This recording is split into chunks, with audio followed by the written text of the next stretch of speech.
Harry Potter could have forgotten his lines. It would have been easy enough. Just let the words slip away like water through his fingers. Let the nervous flutter in his stomach grow into something bigger. Something that would excuse him from standing on a stage in front of parents who would never applaud for him.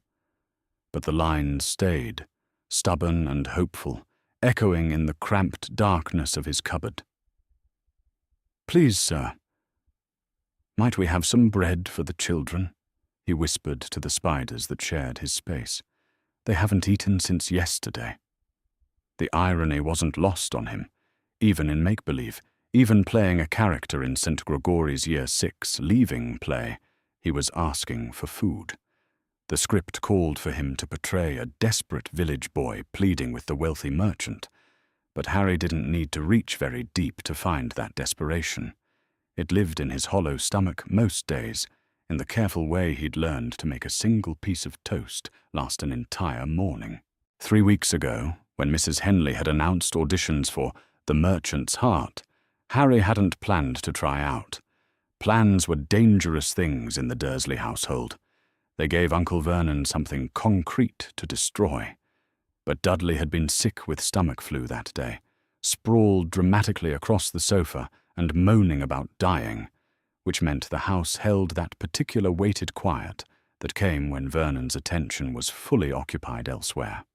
Harry had slipped into the school hall during lunch break and found himself standing at the back while other children read from printed pages. Most of them stumbled over the bigger words, or read with the flat monotone that meant they were focusing more on pronunciation than meaning. When Mrs. Henley's eyes found his across the room, he'd felt something flutter in his chest that wasn't quite hope, but wasn't quite fear either. "Harry Potter, isn't it?" she'd said, and he'd nodded, walking forward on legs that felt disconnected from his body. "Would you like to read something for us?" The page she'd handed him contained the village boy's plea. Harry had looked at the words, really looked at them, and felt something settle in his chest. He understood desperation. He understood hunger. He understood what it felt like to ask for help and expect nothing in return. When he'd finished reading, the hall had been quiet for a moment too long. Sarah Mitchell, who was hoping for the lead role as the merchant's daughter, had shifted in her seat. Tom Bradley, who always got picked for everything because his father was on the school board, had frowned. "That was very nice, Harry," Mrs. Henley had said, and there was something in her voice that made him look up from the pages. She was studying his face with the careful attention adults sometimes gave him, the kind that made him want to check if his shirt was buttoned properly or if his hair was sticking up worse than usual. Very authentic. He'd gotten the part, a small role, only 3 scenes, but his name was printed on the program, Harry Potter as village boy. When he'd brought the casting list home, folded small in his pocket, he hadn't mentioned it. Some victories were too fragile to survive contact with Privet Drive, but secrets had a way of surfacing in the Dursley household, usually at the worst possible moments.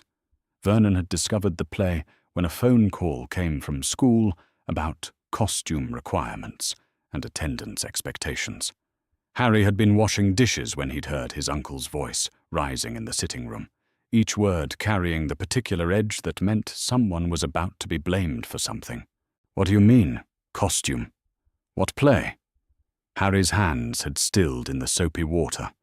Through the kitchen doorway, he could see Vernon's broad back, the phone pressed to his ear like a weapon. Petunia had emerged from the sitting room, her neck craned toward the conversation with the hungry interest of someone who smelled trouble. "Potter. Harry Potter." "Yes, that's right." Vernon's voice had dropped to the dangerous quiet that was somehow worse than shouting. "And you're telling me he's expected to—" "I see. Yes, I understand. Thursday evening. Right." The phone had hit the receiver with more force than necessary. In the kitchen, Harry had continued washing the same plate for the third time, waiting. "Boy!" The summons had come with the predictable fury, and Harry had dried his hands carefully before walking into the sitting room. Vernon's face had been the particular shade of purple that meant someone was about to have a very bad day. "Care to explain?" Vernon had said, each word measured and precise. "Why the school thinks you're going to be prancing about on a stage like some sort of performer?" Harry had explained about auditions, about the small part, about how it was just for the Year 6 leaving ceremony and wouldn't cost anything. He'd kept his voice level and his explanation brief. The way he'd learned worked best when Uncle Vernon was already angry. But the more he'd talked, the darker Vernon's expression had become. "Attention-seeking," Vernon had muttered when Harry finished. "Should have known. Can't just finish school quietly like a normal child. Oh no. Has to make a spectacle. Has to get up in front of people and—" He'd trailed off, but Harry could fill in the rest. Had to remind people that he existed. Had to make the Dursleys look like the sort of people who encouraged their nephew's theatrical ambitions. The punishment had been swift and efficient. 3 days in the cupboard with minimal meals, plus additional chores to teach responsibility. Vernon had also made several creative threats about what would happen if Harry forgot his lines or embarrassed the family in any way.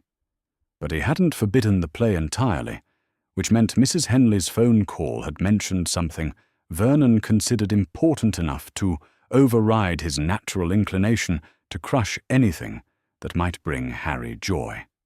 Attendance expectations. That was it. The school expected parents and guardians to attend, expected them to sit in the audience and applaud their children's efforts. Vernon Dursley, pillar of the community and successful drill company executive, could hardly explain to his neighbours why he'd kept his nephew home from the Year 6 leaving celebration. So here Harry sat in his cupboard on the morning of the play, rehearsing lines in the dark, while the rest of the house prepared for a day that Vernon approached like a military campaign and Petunia treated like a social minefield. From beyond his door, Harry could hear the familiar sounds of Dursley morning routine, Vernon's heavy footsteps on the stairs, Petunia's sharp voice directing Dudley through his breakfast choices, the television commentary that provided background noise for family interactions. Right then, Vernon's voice carried clearly through the thin door. "We'll arrive exactly on time, not a minute early. Sit in the back, applaud when everyone else does. And when it's over, we leave. No lingering, no chatting with other parents. Are we clear?" "Crystal," Petunia replied. But there was tension in her voice that suggested she wasn't entirely comfortable with this plan. "It's just that Mrs. Peterson mentioned that some of the families are planning to take photographs afterward. And if we leave too quickly, let them take their photographs. We have better things to do than stand around congratulating children for memorizing a few lines." There was a pause. Then Dudley's voice. "Why does Harry get to be in a play? I never got to be in a play." "Because Harry likes showing off," Vernon said flatly. "Some people can't help making themselves the center of attention." Harry pressed his forehead against the cupboard door and tried not to think about how desperately he wanted the opposite, to disappear entirely, to become so unremarkable that no one would ever notice him at all. But the lines stayed in his head, refusing to be forgotten, and part of him was quietly, stubbornly glad that for 3 scenes he would get to pretend to be someone else.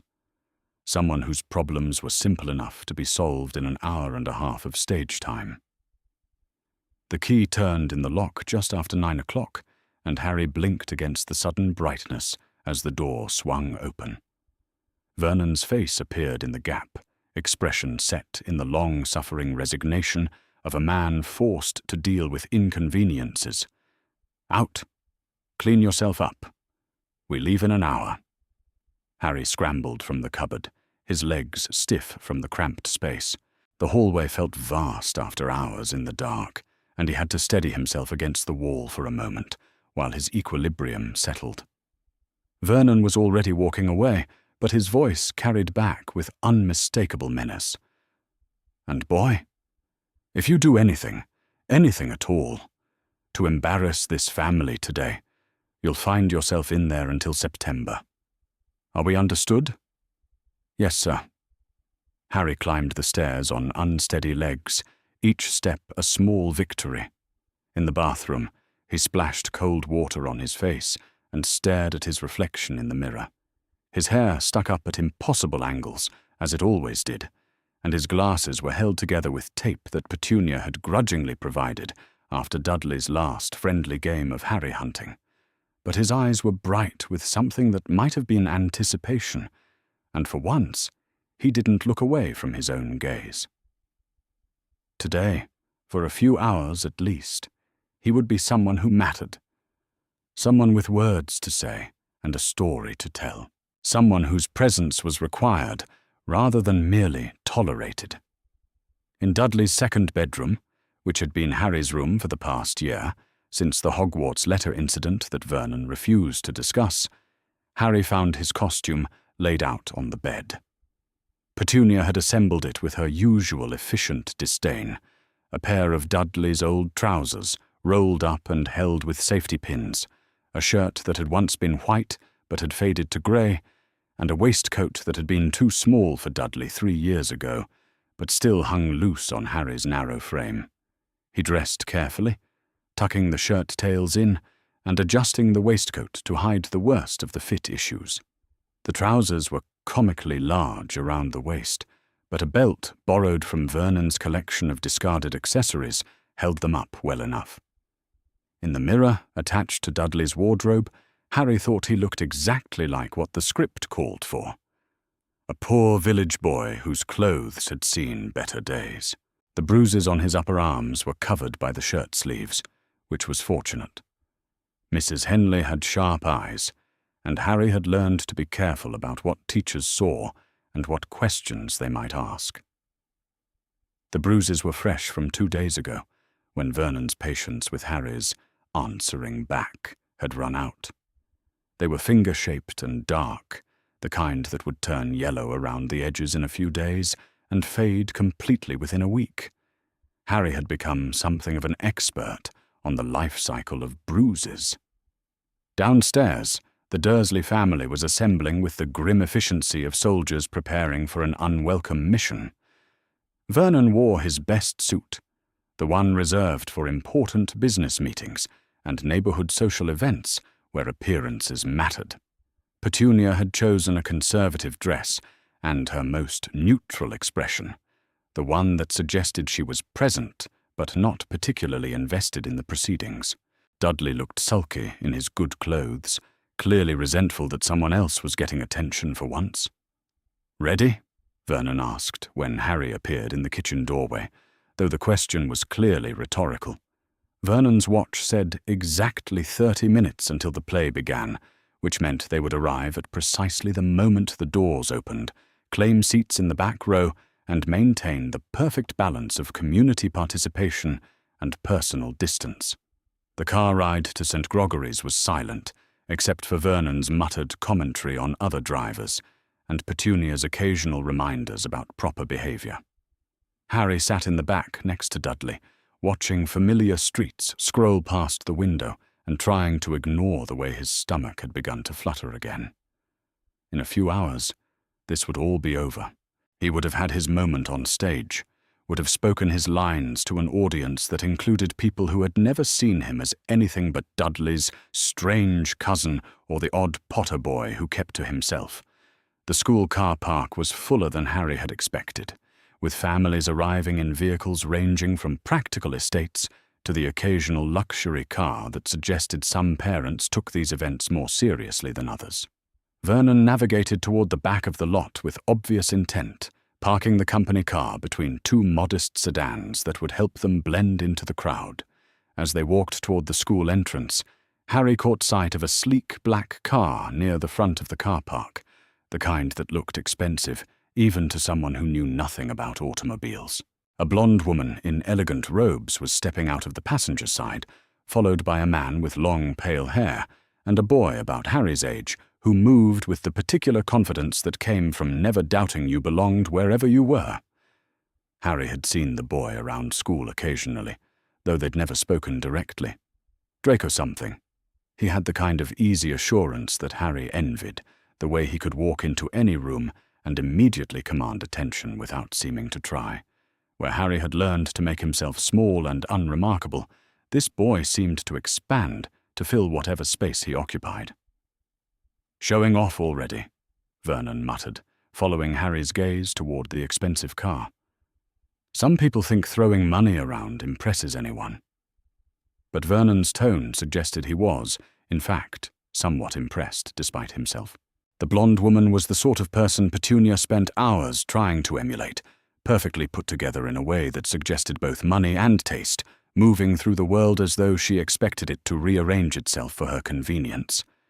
Inside the school, the atmosphere buzzed with the particular energy that preceded any performance involving children. Parents clustered in small groups, discussing everything from car troubles to holiday plans, while keeping one eye on the stage area where teachers were making final adjustments to lighting and prop placement. Children darted between the adults, some in costume and others still in their regular clothes, all radiating the mixture of excitement and nerves that came with knowing they would soon be the center of attention. Harry spotted Mrs. Henley near the stage, clipboard in hand, and the slightly frazzled expression of someone managing too many moving pieces at once. When she saw him, she smiled and waved him over. "There you are, Harry. How are you feeling? Ready for your big debut?" "I think so," Harry said, which was mostly true. The lines were solid in his memory, and his costume felt right despite the fit issues. More than that, he felt a quiet confidence he rarely experienced. He knew this character, understood what the village boy wanted, and why he was willing to risk asking for it. "Excellent. Your family made it, I see." Mrs. Henley glanced past Harry toward where the Dursleys had claimed 3 seats in the back row, Vernon checking his watch and Petunia adjusting her purse with sharp, efficient movements. "Yes, ma'am." "Wonderful. Now, there are a few other cast members backstage if you'd like to run through anything one more time, or you can find a quiet spot and center yourself, whatever works best for you." Harry nodded and headed toward the area behind the stage that served as the makeshift backstage. Several of his classmates were there, some pacing and others sitting quietly with their scripts. The nervous energy was infectious, but it felt good somehow, the kind of nervous that came with anticipation rather than fear. He found a relatively quiet corner and closed his eyes, running through his first scene in his mind. The village boy's entrance came early in the play, during the setup where the audience learned about the merchant's wealth and the townspeople's poverty. Harry's job was to establish the desperation that would drive the later plot developments, to make the audience understand what was at stake when people had nothing left to lose. "Are you in the play too?" The voice was cultured, with the kind of crisp pronunciation that suggested private tutoring and careful attention to proper speech. Harry opened his eyes and found the blonde boy from the car park standing nearby, studying him with curious grey eyes. "Yes," Harry said, "I'm the village boy. You?" "Draco Malfoy. I'm playing Edmund, the merchant's son." The boy, Draco, extended a hand with the formal courtesy of someone who had been taught proper introductions from an early age. "I don't think we've met properly, though I've seen you around school." Harry shook the offered hand, noting that Draco's grip was firm but not aggressive. "Harry Potter." Something flickered across Draco's expression at the name, too quick for Harry to interpret. Interest, maybe, or recognition. But it passed quickly, replaced by the polite smile of someone making pleasant conversation. "This is my first time in a school play," Draco said. "My parents thought it would be educational. How about you?" "Mine too." Harry found himself relaxing slightly. There was something reassuring about talking to someone who seemed genuinely interested in conversation, rather than looking for reasons to exclude or mock him. though I think my uncle would rather be anywhere else." Draco glanced toward the audience area, where Vernon's expression suggested he was already counting the minutes until escape became socially acceptable. Parents can be complicated about these things. Mine are curious about how Muggle schools work. The comment struck Harry as slightly odd. Why would anyone be curious about how schools worked unless they'd never attended one? But before he could ask about it, Mrs. Henley's voice carried across the backstage area. 5 minutes, everyone. 5 minutes until places." The flutter in Harry's stomach intensified, but it felt manageable now.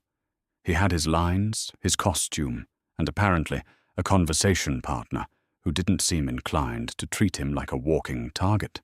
More than that, he had something he'd rarely experienced in his 10 years of life: the certainty that for the next hour and a half, his presence was not just tolerated, but required. "Good luck," Draco said, as they prepared to take their positions. "You too." Harry made his way to his entrance position, stage left behind a painted backdrop that was supposed to represent a village street. Through a gap in the curtain, he could see the audience settling into their seats, programs rustling and conversations dropping to whispers as the lights dimmed slightly. In the back row, Vernon sat with his arms crossed, and his expression set in resigned endurance. Petunia studied her program with the careful attention of someone who had decided to make the best of an unwelcome situation, and Dudley slouched in his chair, already looking bored. But scattered throughout the rest of the audience, Harry could see parents who leaned forward slightly in their seats, who held their programs like treasured documents, who radiated the particular pride that came from watching their children attempt something brave. He thought about what it might feel like to have someone in that audience who felt that way about him, who was here because they wanted to be, rather than because social obligation demanded it. The thought should have made him sad, but somehow it didn't. Instead, he felt something settle in his chest, quiet and determined. He might not have anyone in the audience who was proud of him, but he had lines to say and a story to help tell. For the next 90 minutes, he would be part of something larger than himself, something that existed because people had chosen to create it together. Mrs. Henley appeared at his shoulder, her earlier frazzlement replaced by the focused calm of someone stepping into familiar territory. Ready.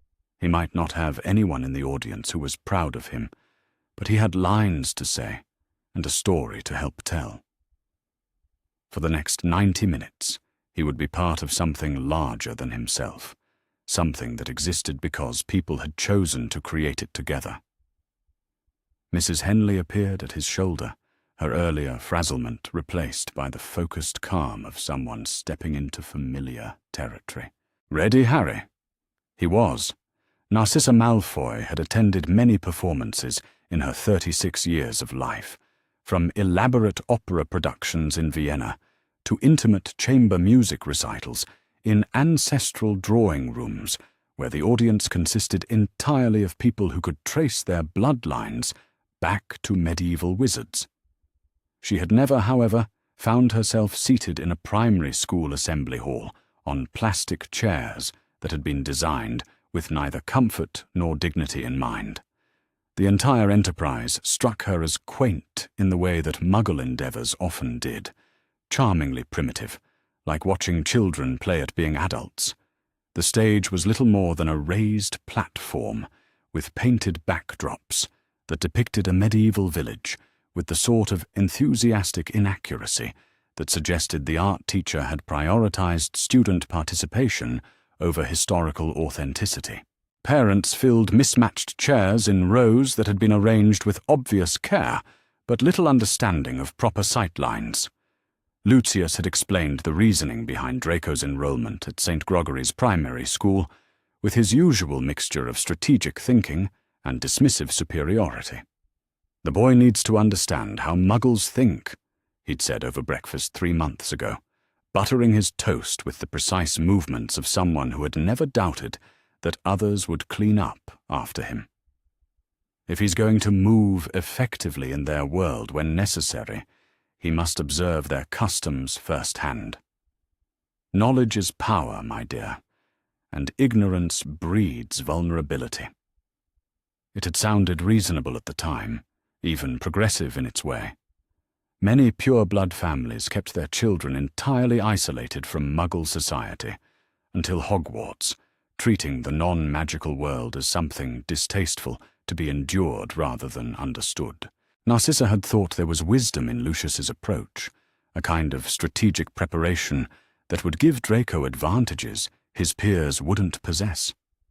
She had not expected to find herself genuinely invested in the outcome of a children's play about medieval commerce and moral redemption. "There," Draco whispered from the seat beside her, pointing toward the stage where several children had just entered from the left wing. "That's Harry, the one in the grey waistcoat." Narcissa followed her son's gesture and felt something cold settle in her stomach. She had expected Harry Potter to be remarkable somehow, had prepared herself to see the child who had survived the killing curse and lived to destroy the Dark Lord as a baby. The wizarding world spoke of him in terms that bordered on mythical, the boy who lived, the chosen one, the child who had saved them all from Voldemort's reign of terror. In her mind, she had pictured someone who would carry that legend visibly, perhaps in an unusual confidence or an aura of power that would set him apart from ordinary children. The boy on stage looked like he might disappear entirely if someone spoke too loudly. He was thin in the way that suggested inadequate nutrition rather than natural metabolism, his shoulders narrow beneath a waistcoat that hung loose despite being obviously too small. His hair stuck up at impossible angles, the way children's hair did when no one took the time to help them manage it properly, and his glasses were held together with what appeared to be medical tape. Even from her seat in the third row, Narcissa could see that his clothes had been assembled rather than chosen, garments that belonged to someone larger, adjusted with pins and belts, and the sort of makeshift solutions that spoke of making do rather than having options. But it was his movement that made her breath catch. He walked carefully, with the measured precision of someone who had learned that sudden movements invited attention, and attention often led to punishment. When another child bumped into him accidentally during the scene change, Harry's entire body tensed in a way that suggested he was preparing for retaliation rather than expecting an apology. This was Harry Potter, the child whose survival had ended the war, whose very existence had toppled the most powerful dark wizard in generations. He looked like he weighed perhaps 6 stone soaking wet, and he moved through the world as though he expected it to hurt him. "He's good, isn't he?" Draco's voice carried a note of pride that suggested he had appointed himself as Harry's unofficial advocate. He remembers all his lines perfectly, and he doesn't get nervous when people are watching him. Narcissa studied her son's face, seeing genuine affection there alongside the enthusiasm. In the 3 months since Draco had begun attending St. Gregory's, he had mentioned Harry Potter frequently in his letters home. Harry who shared his lunch when Draco forgot his, Harry who helped with mathematics homework without making Draco feel stupid, Harry who never seemed to mind that Draco asked too many questions about things that other children took for granted. "You've become quite fond of him," Narcissa observed quietly. "He's different," Draco said, which was perhaps the most diplomatic way an 11-year-old could express what Narcissa was beginning to suspect was a rather complex social dynamic. He's not like the other children. He doesn't try to impress anyone or show off or make other people feel bad for not knowing things. He's just kind, I suppose. Kind. The word sat strangely in Narcissa's mind as she watched Harry Potter deliver his first lines to the actor playing the merchant. His voice carried clearly through the hall, pitched with the careful projection of someone who had been coached but maintained the natural rhythm that separated genuine emotion from mere recitation. "Please, sir, might we have some bread for the children? They haven't eaten since yesterday morning, and the youngest ones are crying from hunger. The irony was not lost on her.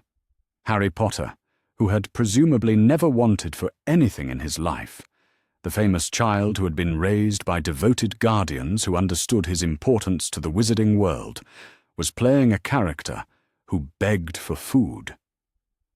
She had assumed, as most of the wizarding world had assumed, that the boy who lived was being brought up with the care and reverence due to a hero. But as she watched him perform, Narcissa began to notice details that made her increasingly uncomfortable. He favored his left side slightly, as though his right ribs were tender. When he gestured with his arms, the movement seemed calculated to keep his sleeves from riding up. And there was something in his posture, in the way he held himself, even while playing a confident character, that spoke of a child who had learned to make himself small.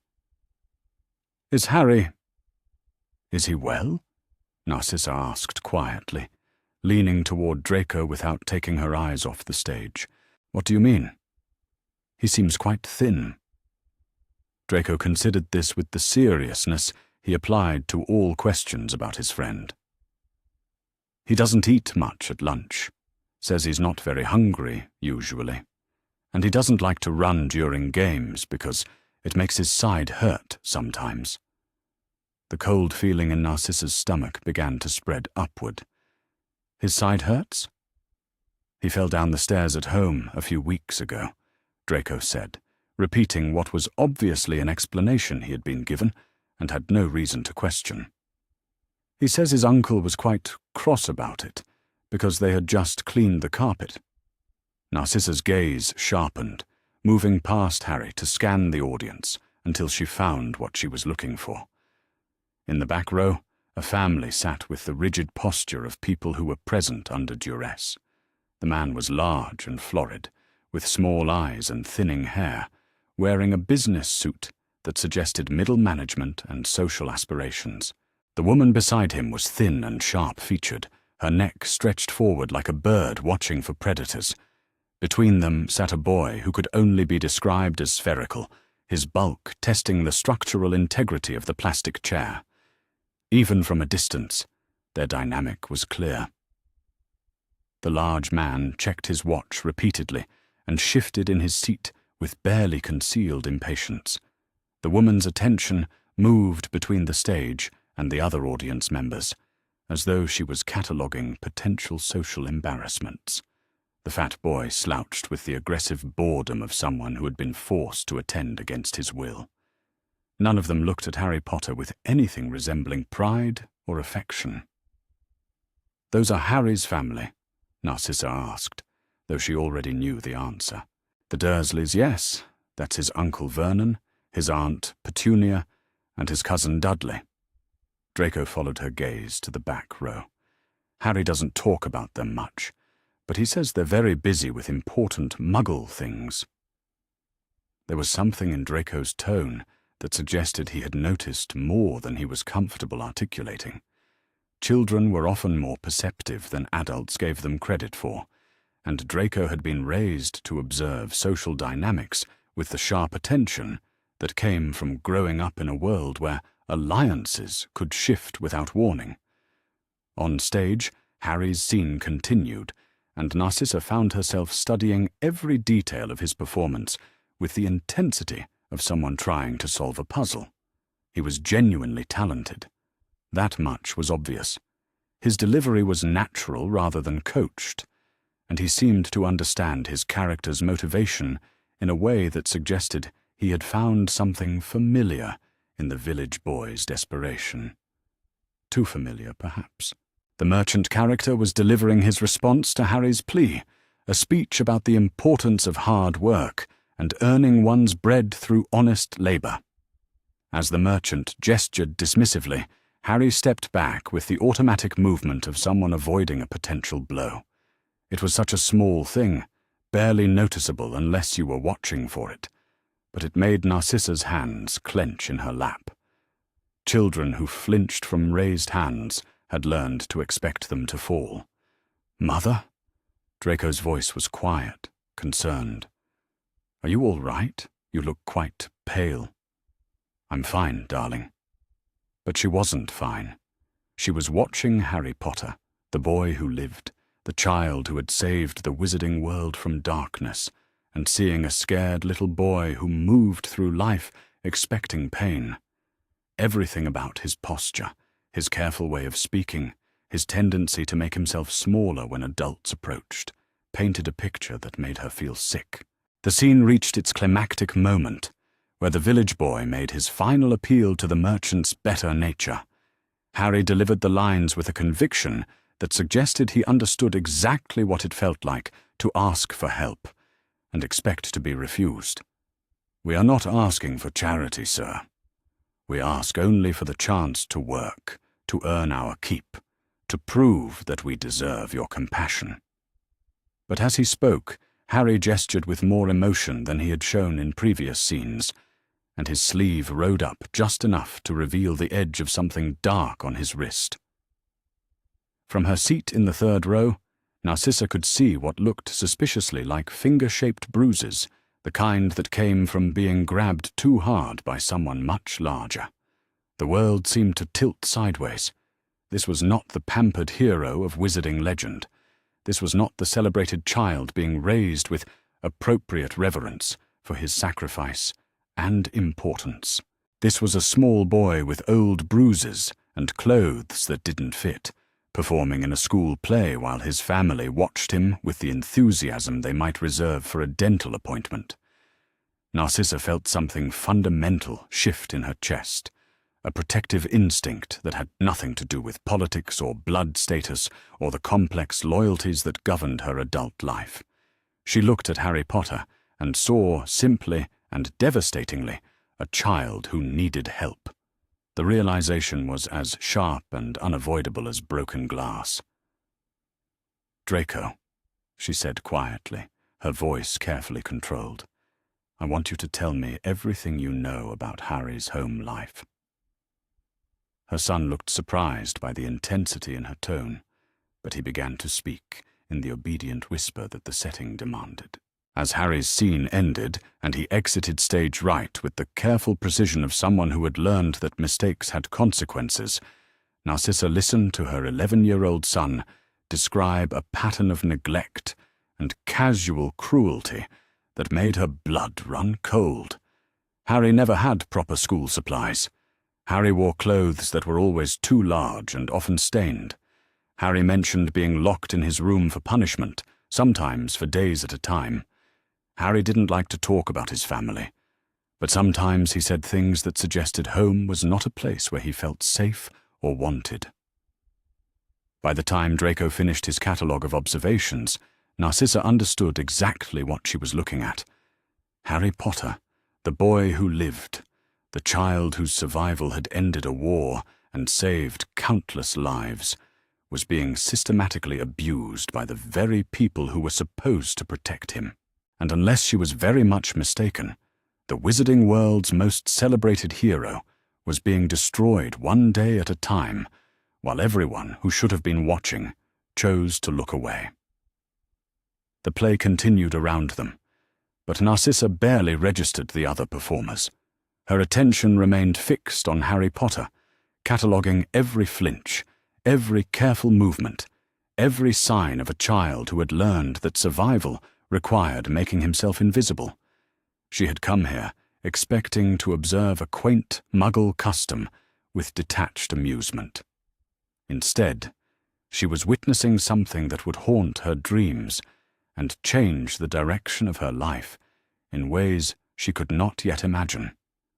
When Harry Potter stumbled slightly during his final lines, caught himself with visible embarrassment, while the dark marks on his wrist became momentarily visible to anyone who was paying attention, Narcissa Malfoy made a decision that would alter the course of the wizarding world.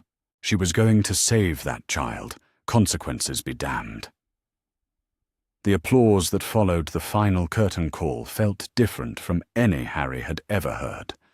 Not the polite appreciation that teachers trained children to offer, but something warmer and more genuine. Parents rose from their plastic chairs with the satisfied enthusiasm of people who had been pleasantly surprised and children bounded off the stage with flushed faces and bright eyes, riding the particular high that came from having successfully performed something difficult in front of an audience. Harry lingered near the stage longer than most of the other performers, partially because he wanted to savor the moment, and partially because he was in no hurry to rejoin the Dursleys. From the corner of his eye, he could see Uncle Vernon checking his watch with the pointed precision of someone calculating exactly how much longer social obligation required him to remain present. "That was brilliant," Sarah Mitchell said as she passed him, still wearing the elaborate dress that had marked her as the merchant's daughter. "You were really good, Harry. You made it feel real." The compliment settled in his chest like a warm stone. Harry had spent most of his life being told he was strange, difficult, or deliberately troublesome. Having someone suggest he had done something well felt foreign enough to be almost uncomfortable. "Thank you," he managed, though Sarah was already moving toward her parents, who waited with flowers and a camera and expressions that suggested Harry's part in their daughter's success was worthy of documentation. The assembly hall buzzed with the controlled chaos that followed any event involving children and their families. Parents compared notes on their offspring's performances, while teachers attempted to organize the return of borrowed costumes and props. Someone had arranged refreshments on a table near the back, weak tea and biscuits that looked like they had been purchased rather than homemade, but the gesture created a focal point where conversations could happen naturally.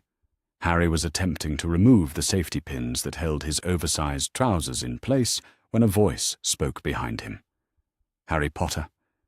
He turned to find the elegant blonde woman from the expensive car standing a few feet away, her son beside her. Up close, she was even more impressive than she had appeared from a distance, tall and poised in a way that suggested she had never doubted her right to command attention. Her robes were clearly expensive, made from fabric that moved like water when she gestured, and her jewelry caught the harsh fluorescent lighting and transformed it into something that looked almost magical. "Yes, ma'am," Harry said, automatically straightening his posture in the way that adults seemed to expect. "I'm Narcissa Malfoy, Draco's mother."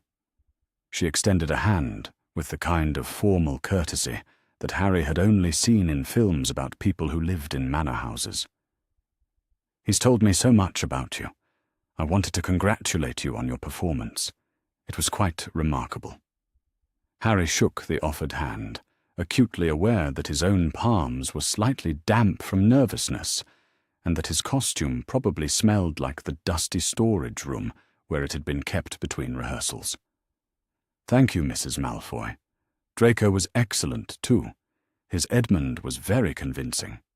"Thank you," Draco said, though his attention seemed more focused on his friend's reaction to meeting his mother than on accepting praise for his own performance. "I told Mother you were the best actor in the whole play." The statement was generous enough to make Harry flush slightly. He had never been the best at anything, and having someone say so in front of their obviously important parent felt both thrilling and terrifying. "You're very kind," Narcissa said, though her eyes remained fixed on Harry with the sort of attention that felt like being studied rather than simply looked at. "Draco mentioned that you live nearby. Have you attended St. Gregory's for long?" "Since I was 5, Harry replied. "My aunt and uncle enrolled me when I came to live with them." "And you enjoy it here? The teachers treat you well?" The question struck Harry as slightly odd. Adults didn't usually ask children for their opinions about school unless they suspected something was wrong. But Mrs. Malfoy's tone was warm and genuinely curious, and Harry found himself wanting to answer honestly. "Yes, ma'am. Most of the teachers are quite nice. Mrs. Henley especially. She's the one who directed the play. She says I have potential." "I'm certain you do." Narcissa's voice carried a conviction that made Harry stand a little straighter. "And at home? Your aunt and uncle must be very proud of your performance tonight." Harry glanced automatically toward the back of the hall, where the Dursleys remained in their seats, despite the general migration toward the refreshment table. Vernon was speaking to Petunia in sharp, quiet tones that suggested irritation, while Dudley slumped in his chair with the aggressive boredom of someone who felt personally victimized by being forced to sit through other people's achievements. They're pleased I remembered all my lines, Harry said carefully. Uncle Vernon doesn't like it when things go badly in public. The phrasing was more revealing than Harry had intended, and he saw something flicker across Mrs. Malfoy's expression, too quick to interpret, but somehow significant. Of course not. And they support your interest in theatre? Well, Harry hesitated, unsure how to explain the complex dynamics that had led to his participation in the play without making the Dursleys sound unreasonable. They believe it's important to participate in school activities, to be well-rounded. It was true, in a technical sense. Vernon had made it clear that refusing to participate in the play would reflect poorly on the family's commitment to community involvement. The fact that he viewed Harry's actual performance as an unfortunate necessity rather than something to celebrate was a detail that seemed too complicated to explain to someone he had just met. How thoughtful of them, Narcissa said, though there was something in her tone that suggested she had heard more in his answer than he had intended to reveal. I imagine they take excellent care of you, making sure you get proper meals, adequate rest. The questions felt increasingly pointed, though Harry couldn't understand why a stranger would be interested in the details of his daily routine. Oh yes, I help with cooking sometimes, so I know we eat well. And I've learned to take care of myself quite a bit, so I'm not much trouble. You help with cooking? Draco interjected, sounding surprised. You never mentioned that? That sounds useful. I earn my keep, Harry said automatically, then flushed when he realized how that might sound to people who clearly didn't expect children to justify their presence in their own homes. I mean, I like to be helpful. Uncle Vernon says idle hands make for lazy minds. Narcissa's expression had gone very still, and Harry felt a flutter of anxiety in his stomach. He had said something wrong, though he couldn't identify exactly what. How industrious, she said quietly. And where do you sleep in your aunt and uncle's house? I imagine they've given you a lovely room of your own. I have my own room, yes. Harry was careful not to specify exactly what sort of room, or where it was located. Some truths were better kept private, especially when talking to people who seemed to live in the sort of world where children had bedrooms with windows and proper furniture. It's quite private. I'm sure it is. The conversation was interrupted by the arrival of Uncle Vernon, who approached their small group with the determined stride of someone who had decided it was time to leave, regardless of social conventions. His face carried the particular combination of embarrassment and irritation that meant Harry was likely to hear about this conversation later, in detail. Boy, Vernon said without acknowledging the Malfoys directly. Time to go. We've imposed on these people's evening long enough. Uncle Vernon, Harry said quickly, this is Mrs. Malfoy and Draco. They're from my school. Vernon's small eyes fixed on Narcissa, with the calculating assessment of someone trying to determine whether he was dealing with people who mattered. The quality of her robes and jewelry clearly registered, as did the way she carried herself with the unconscious authority that came from never having to worry about money. Malfoy, Vernon repeated, extending a hand with the sort of aggressive firmness that was meant to establish dominance. Vernon Dursley, Grunning's Drill Company. How nice to meet you, Narcissa replied, accepting the handshake with polite reserve. Your nephew gave a lovely performance. You must be very proud. Yes. Well. Vernon's grip on social pleasantries was tenuous at the best of times, and the presence of obviously wealthy people seemed to make him more rather than less uncomfortable. The boy does well enough when he applies himself. Come along, Harry. Your aunt is waiting in the car.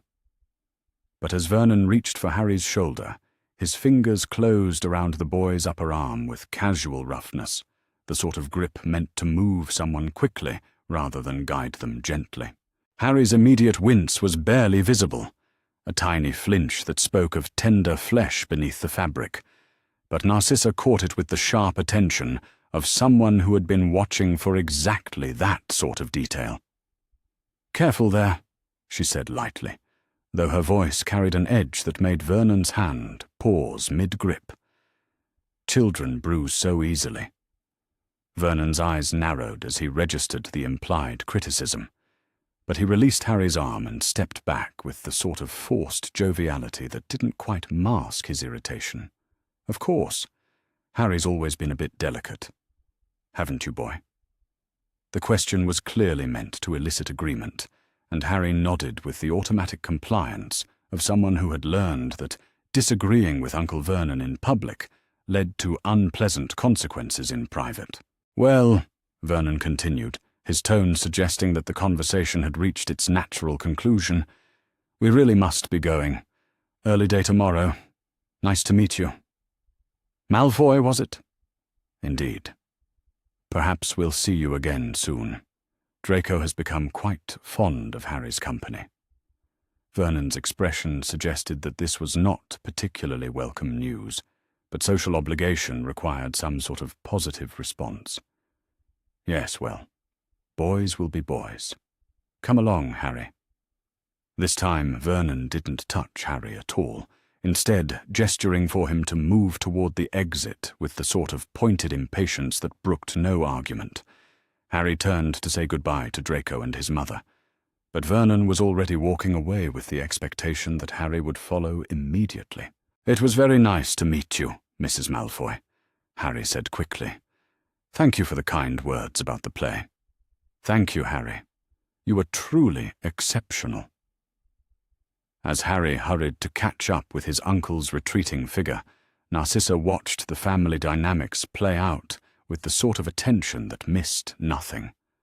Vernon's obvious discomfort with Harry receiving positive attention from strangers, Petunia's rigid posture in the passenger seat of their car, staring straight ahead, as though she could will the evening to end through sheer force of disapproval, Dudley's sullen refusal to acknowledge that anyone else had accomplished anything worth noting, and Harry himself, sliding into the back seat with the careful movements of someone who had learned that drawing attention to himself rarely ended well, even when that attention came in the form of praise. "Mother?" Draco's voice was quiet, uncertain. "Is something wrong? You look quite pale." Narcissa turned her attention back to her son, who was watching her with the sort of concern that suggested he had noticed her reaction to the Dursleys, even if he couldn't interpret it. "I'm fine, darling. Just thinking." "About what?" As they walked toward their own car, Narcissa found herself cataloguing everything she had learned from the brief conversation. Harry Potter helped with cooking and considered it earning his keep. He was careful not to specify where he slept, referring only to his own room, in terms that suggested privacy was more important than comfort. He flinched when touched roughly and accepted casual roughness as normal. His guardians treated his achievements as tolerable rather than celebratory, and they seemed uncomfortable with the idea of him forming friendships with children from obviously wealthy families. "Tell me more about Harry's home life," she said, as Lucius helped her into the passenger seat. "You mentioned that he doesn't talk about his family much." "Not really, no." Draco settled into his seat and considered the question with the seriousness he brought to most discussions about his friend. "He says they're very busy with work and don't have much time for school things, and he doesn't like to be any trouble, so he tries to take care of himself mostly." "Take care of himself how?" "Well, he knows how to do laundry and cooking and cleaning. He says his aunt taught him when he was little so he could help around the house, and he never asks for help with homework, even when it's difficult, because he doesn't want to bother anyone. Narcissa felt something cold settle in her chest.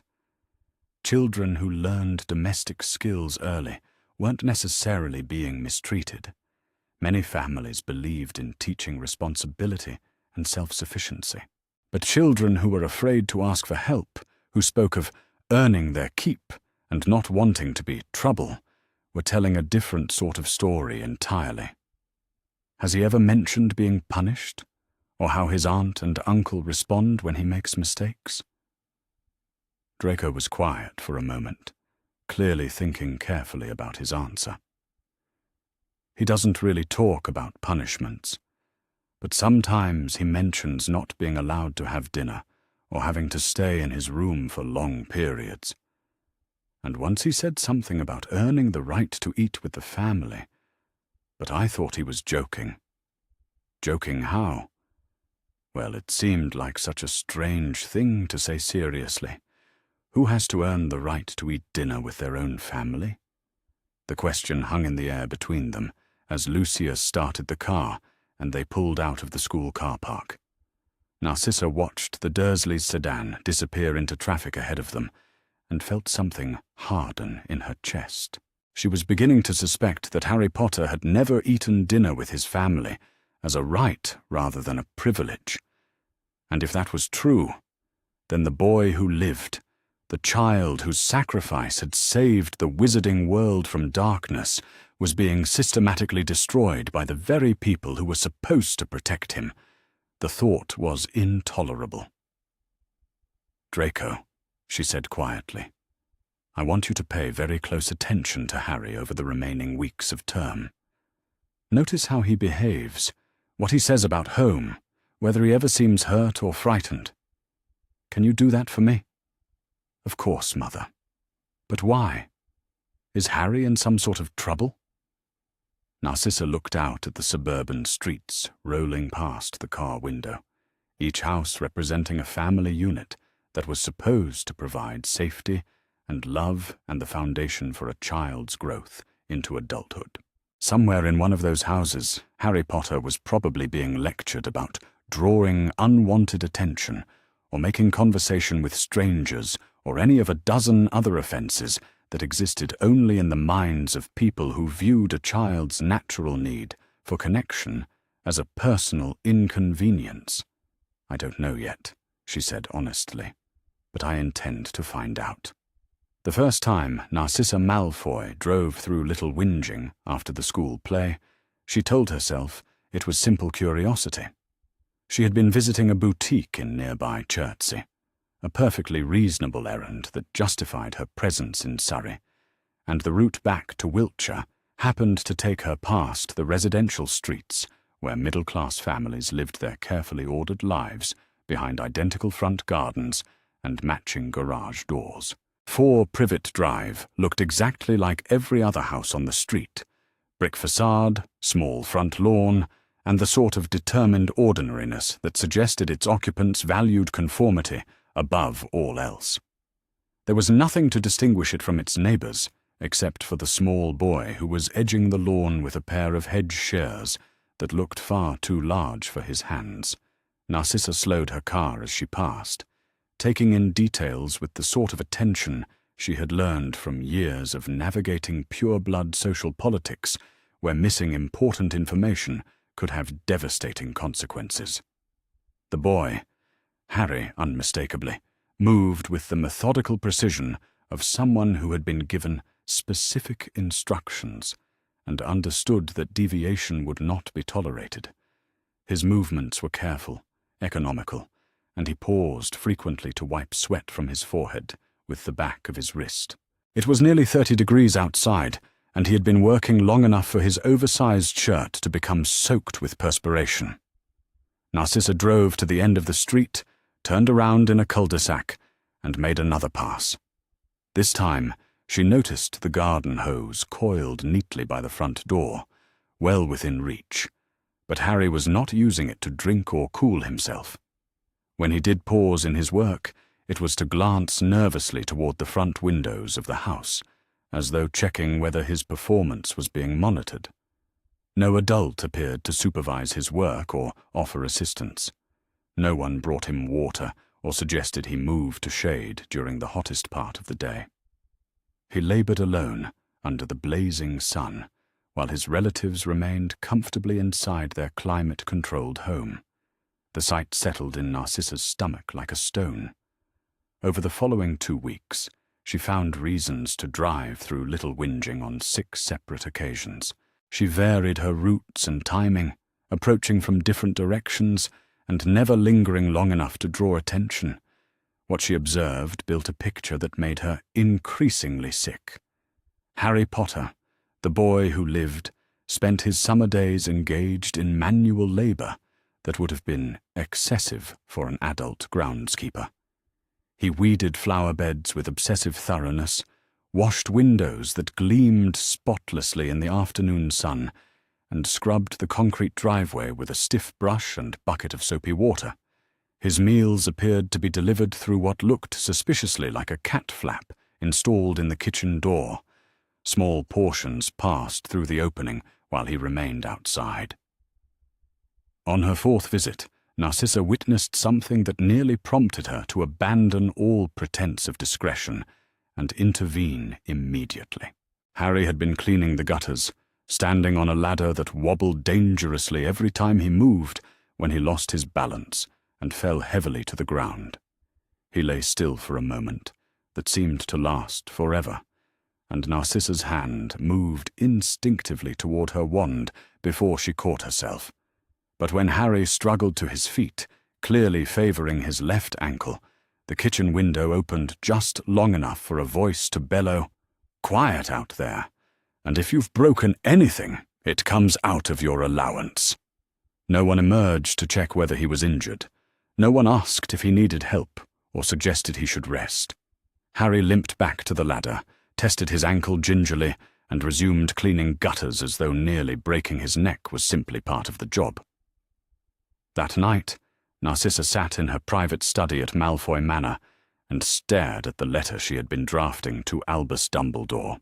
She had started it 17 times, each version more carefully worded than the last, but none of them captured the magnitude of what she was trying to communicate.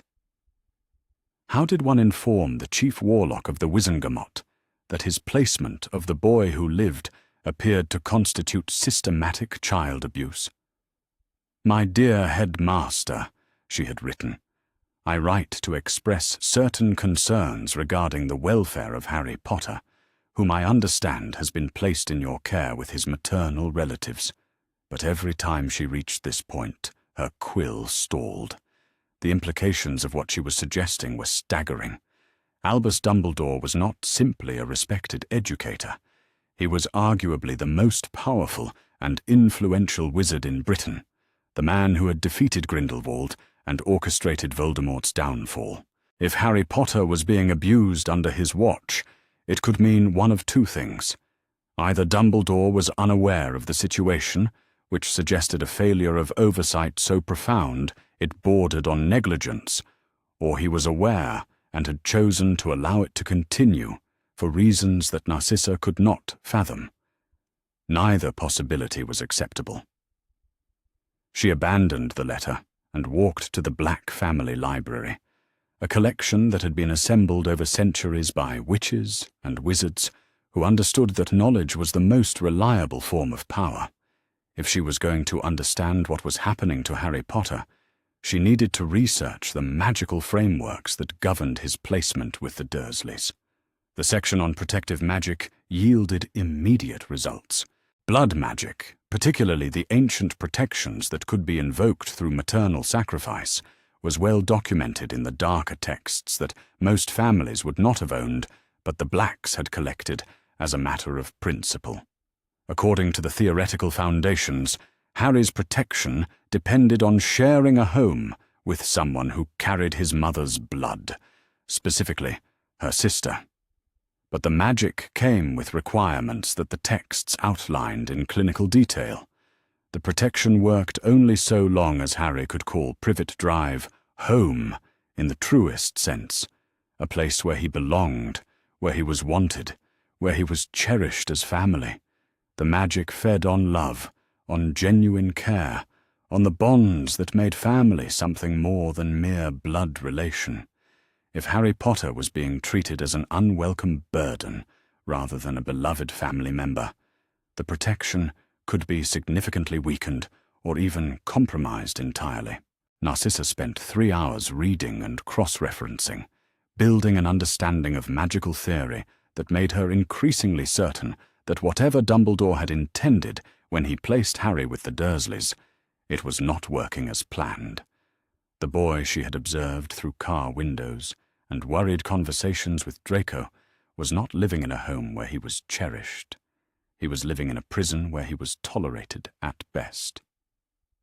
"Still up?"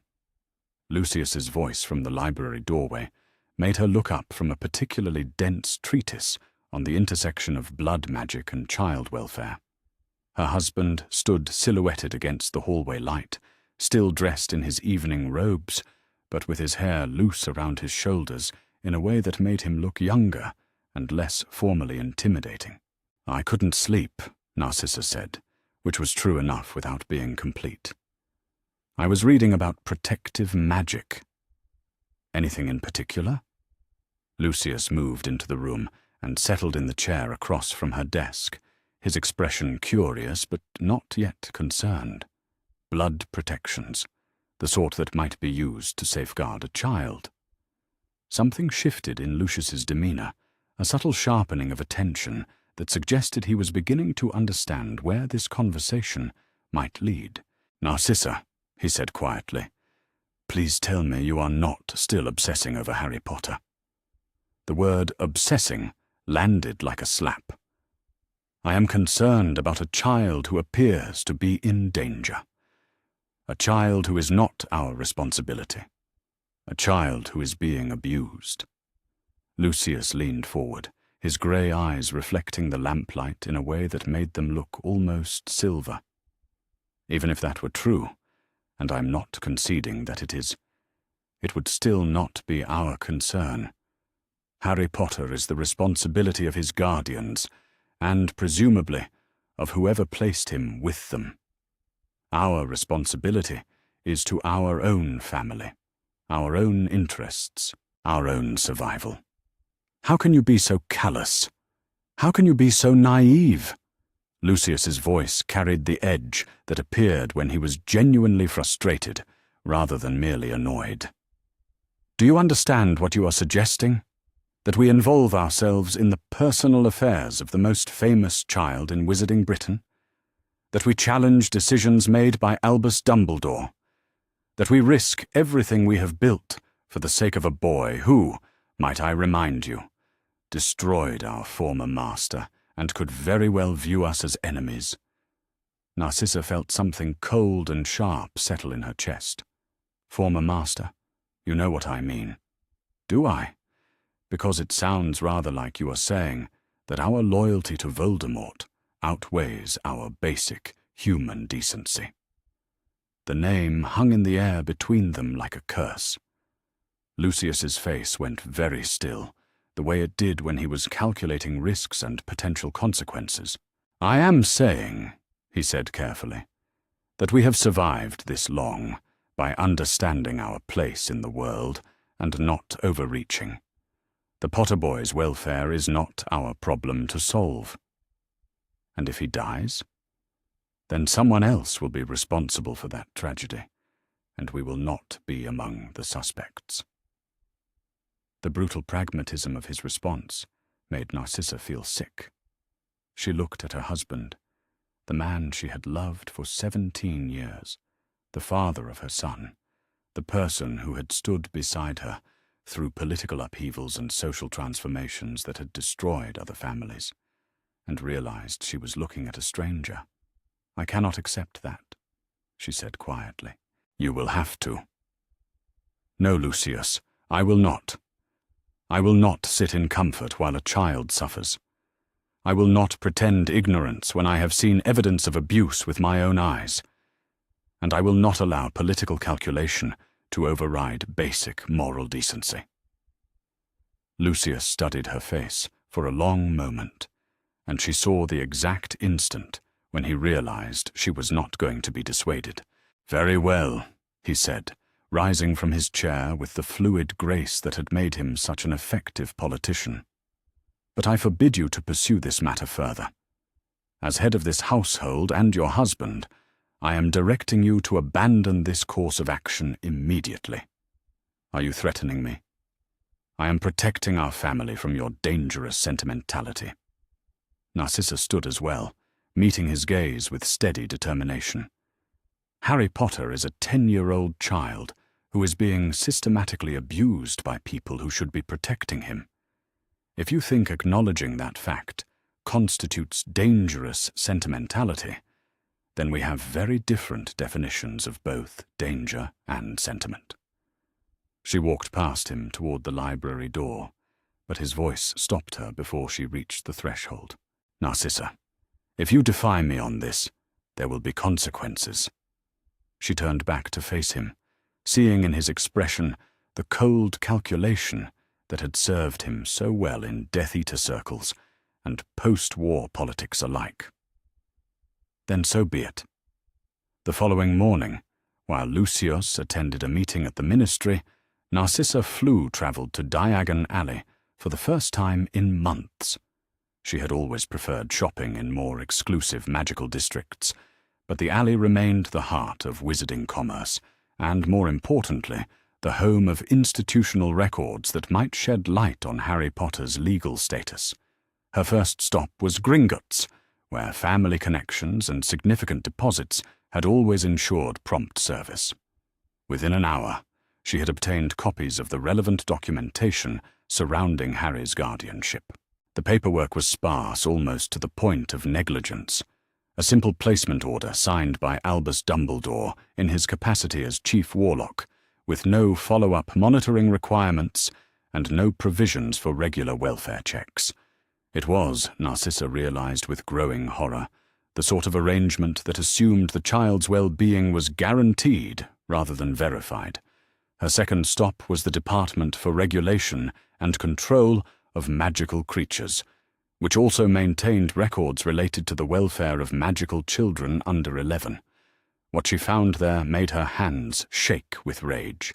According to wizarding law, all magical children were supposed to be monitored by ministry representatives until they reached Hogwarts age. The monitoring was intended to ensure that accidental magic did not endanger the child or expose the wizarding world to Muggle attention, but it also served as a safeguard against abuse or neglect. Social workers trained in both magical and Muggle child welfare were supposed to visit magical children in Muggle homes at least quarterly, documenting living conditions and interviewing the children privately to ensure their safety. Harry Potter's file contained no monitoring reports, no social worker visits, no welfare checks of any kind. There was, however, a notation in Dumbledore's handwriting that read, "Special circumstances require modified oversight protocols. Direct monitoring suspended by Chief Warlock authority." Harry Potter, the most famous magical child in Britain, had been deliberately excluded from the protections that were considered essential for every other magical child in the country. Narcissa left the ministry that afternoon with a clarity of purpose that felt like cold fire in her veins. She understood now why Lucius was afraid of her dangerous sentimentality. Because she was about to do something that would indeed be dangerous, that would put their family at risk, that would challenge powerful people who had clearly decided that Harry Potter's welfare was an acceptable sacrifice for some greater good that they had not bothered to explain. But she was going to do it anyway. That evening, she sat once again at her desk in the library, but this time she was not drafting letters to Dumbledore. Instead, she was making lists, research to be conducted, allies to be contacted, resources to be gathered, legal precedents to be reviewed. If the wizarding world's most powerful institutions had failed Harry Potter, then she would have to succeed where they had not even bothered to try. When Lucius returned from his meeting to find her still working by lamplight, he did not ask what she was planning. Perhaps he already knew that whatever she was about to do, his disapproval would not stop her. "The boy means nothing to us," he said quietly from the doorway. Narcissa looked up from her notes, meeting his gaze with the sort of calm determination that came from having made a decision that could not be unmade. "He means everything to me now." The morning had started no differently than any other in Harry Potter's final weeks at St. Gregory's primary school. He had completed his chores before breakfast, sweeping the kitchen floor, taking out the rubbish, and organizing Dudley's scattered toys with the methodical precision that came from years of understanding that sloppiness invited punishment. Uncle Vernon had been unusually quiet over his morning coffee, which generally meant either a particularly good day at Grunning's or a particularly bad mood that would eventually require an outlet. Harry had hoped for the former, but prepared for the latter. School provided its usual refuge from the complex social calculations required to navigate life at Privet Drive. Mrs. Henley continued to smile at him with genuine warmth whenever their paths crossed, and several of his classmates had been friendlier since the play, as though his competent performance had elevated him from oddity to be avoided to person who might be worth talking to.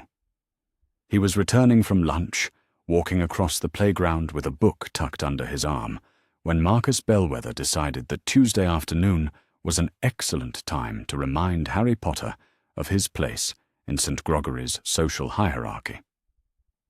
Marcus was everything Harry was not: large for his age, well-fed, confident in the way that came from never doubting that adults would side with him in any dispute. His father owned the largest car dealership in Little Whinging, his mother served on the school board, and Marcus himself possessed the casual cruelty that seemed to come naturally to children who had never experienced powerlessness. "Look what we have here," Marcus announced as Harry approached the school entrance, his voice carrying the particular tone that made other children either scatter or gather closer, depending on their appetite for witnessing humiliation. "It's Harry Potter, the famous actor." Harry kept walking, eyes fixed on the door that represented safety. Experience had taught him that responding to Marcus's provocations only escalated situations that were better endured quietly. "I'm talking to you, Potter." A heavy hand landed on Harry's shoulder, spinning him around with enough force to make him stumble. The book fell from his arms and landed in the dust, its pages fluttering in the afternoon breeze. "I said I was talking to you." Marcus loomed over Harry by nearly a foot, flanked by two other boys who served as his perpetual audience and occasional muscle. "Didn't your freaky relatives teach you any manners?" "Leave me alone, Marcus." Harry bent to retrieve his book, but Marcus's foot came down on the cover before he could reach it.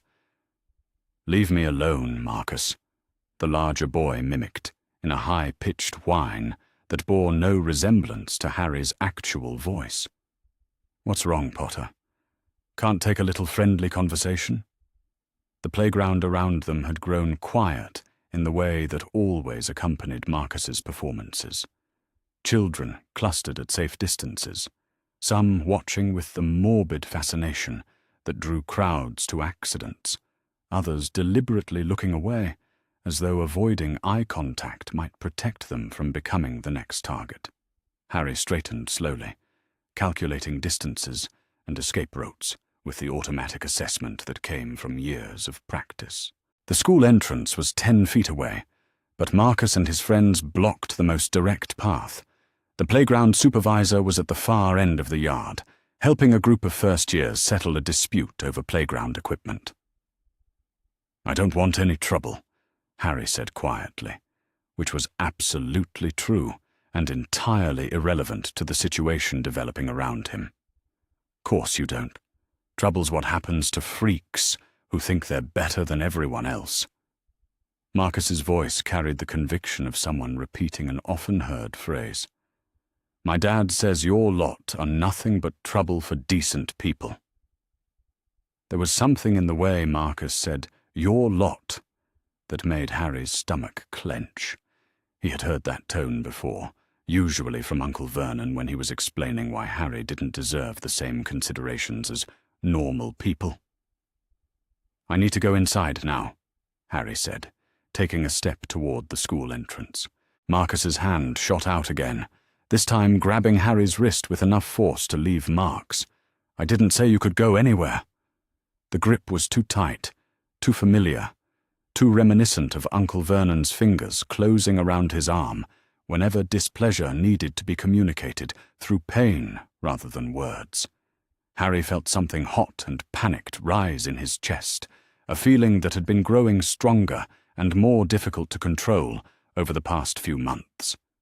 "Let go of me," he said, trying to pull free. "Or what? You'll run crying to your fat aunt? Tell her how the mean boys are picking on poor little Harry." Marcus's grip tightened, and Harry felt the bones in his wrist grind together. "Maybe I should give you something real to cry about." The hot feeling spread from Harry's chest outward, crackling along his skin like electricity before a thunderstorm. He had felt this sensation before, usually when Uncle Vernon was shouting, or when Dudley was chasing him, or when the cupboard door slammed shut and he understood he would be spending days in darkness.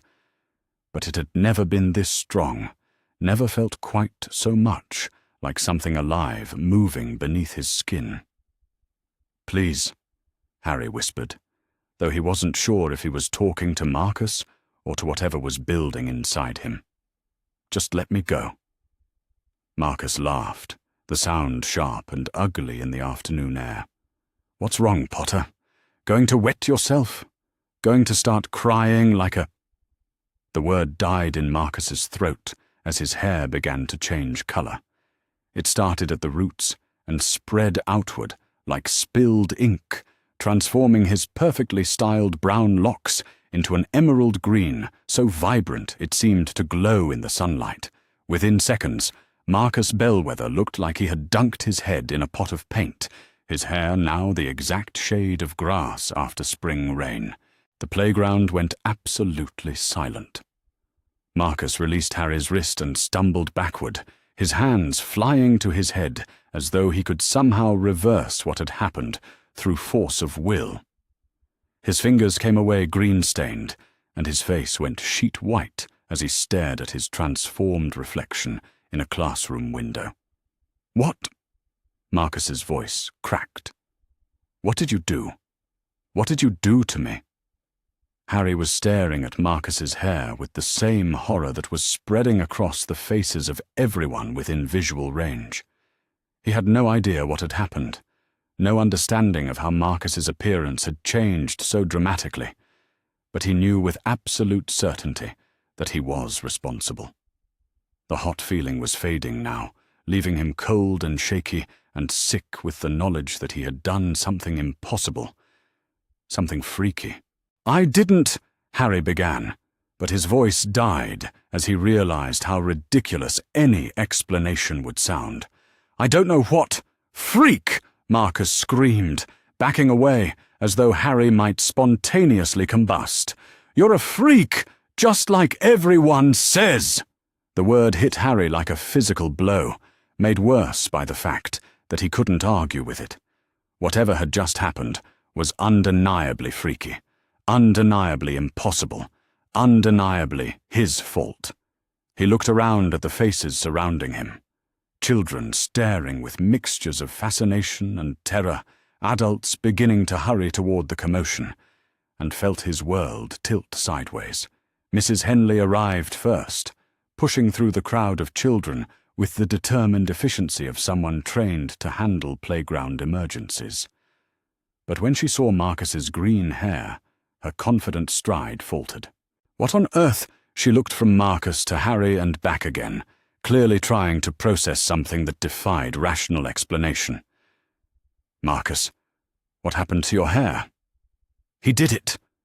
Marcus pointed a shaking finger at Harry. "Potter did something to me. He made it change color." "That's impossible," Mrs. Henley said, automatically. but her voice lacked conviction. She was staring at Marcus's hair with the expression of someone trying to solve a puzzle with missing pieces. Hair doesn't just change color by itself. It was him! Marcus was crying now, great heaving sobs that made his words almost incomprehensible. He grabbed my wrist and his eyes went all weird, and then my hair. I didn't touch his hair, Harry said desperately. I never touched his hair. I was just trying to get away. Mrs. Henley knelt beside Marcus, examining his green locks with the careful attention of someone hoping to find evidence of hair dye or some other rational explanation. But even from several feet away, Harry could see that the color was uniform, complete, and utterly inexplicable through conventional means. Right, Mrs. Henley said finally, standing with the sort of forced composure that adults adopted when faced with situations beyond their training. Marcus, we're going to get you to the nurse's office immediately. Harry, I need you to come with us as well. The next hour passed in a blur of increasingly frantic consultations. The school nurse examined Marcus's hair and declared it medically inexplicable. The headmistress was called in, then Marcus's parents, then what felt like half the school's administrative staff. Through it all, Harry sat in the corner of the nurse's office and watched adults struggle to understand something that he couldn't explain any better than they could. The worst part was the way they looked at him, not with the usual mixture of pity and irritation that adults generally reserved for difficult children, but with something approaching fear, as though he might spontaneously transform their hair as well, or do something even stranger if left unsupervised.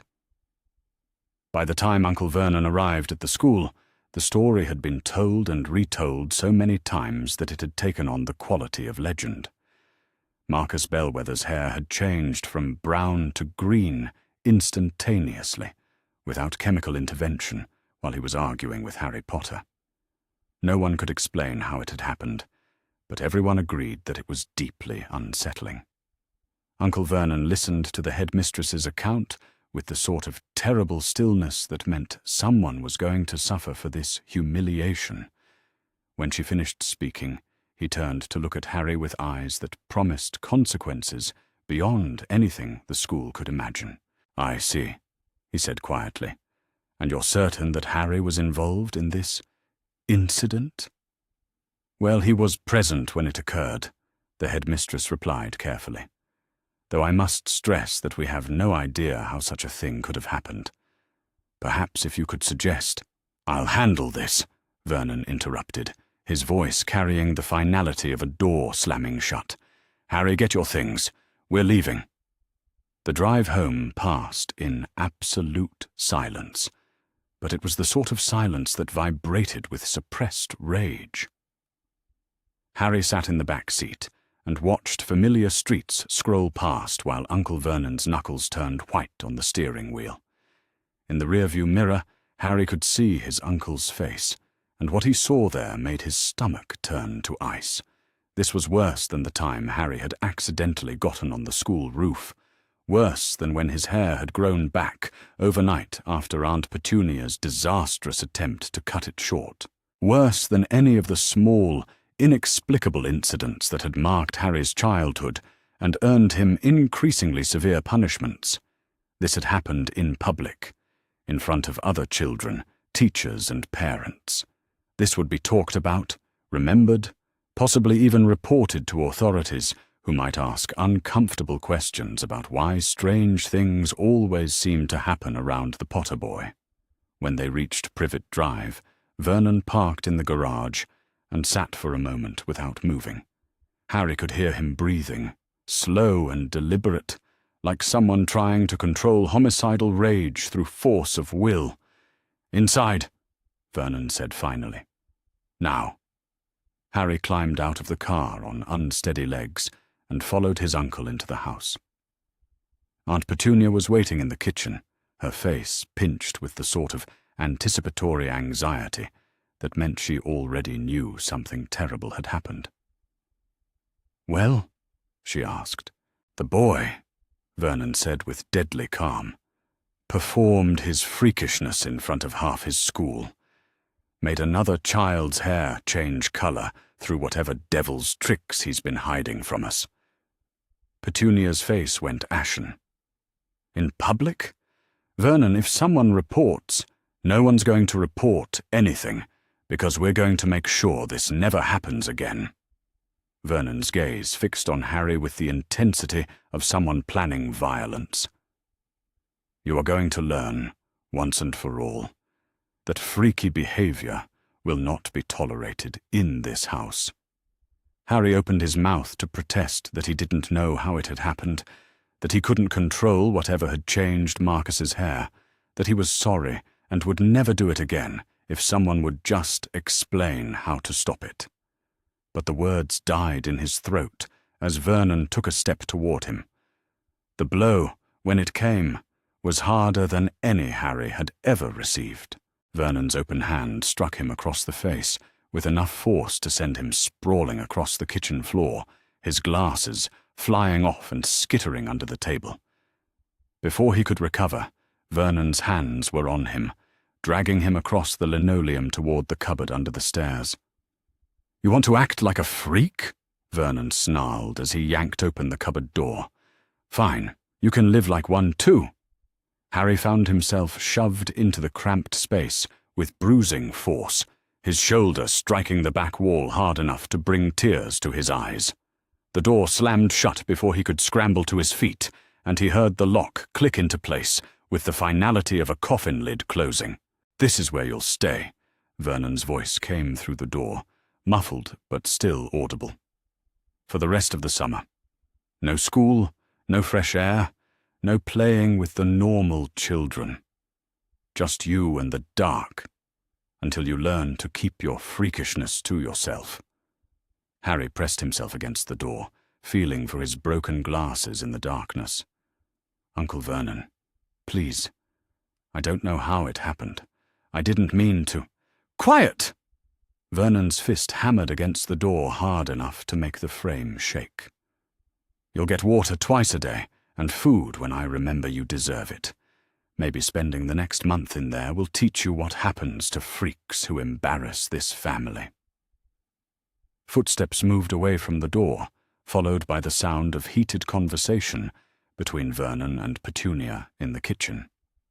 Harry caught fragments, discussions of what to tell the neighbours, whether the school would cause problems, how to explain Harry's absence if anyone asked. But the words seemed to come from very far away, as though his ears were full of cotton. A month.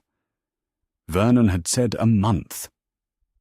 Harry sank to the floor of the cupboard and pulled his knees to his chest, trying to make himself small enough to fit in the space that had once seemed adequate, but now felt like a coffin designed for someone much smaller.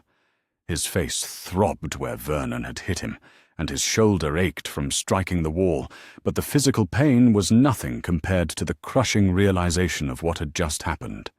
He had done something impossible, something that proved every terrible thing the Dursleys had ever said about him being different and wrong and freaky. And now he was going to spend the rest of the summer locked in darkness with minimal food and water, because he couldn't control whatever was wrong with him. Outside the cupboard, life at Privet Drive continued.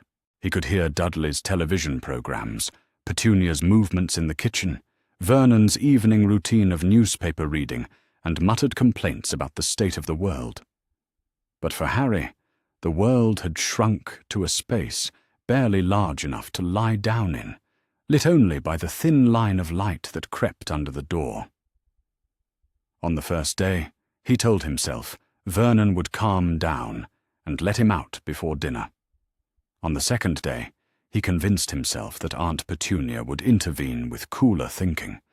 By the third day, as his water bowl sat empty and his stomach cramped with hunger, he began to understand that this was not a temporary punishment, but a fundamental change in his circumstances.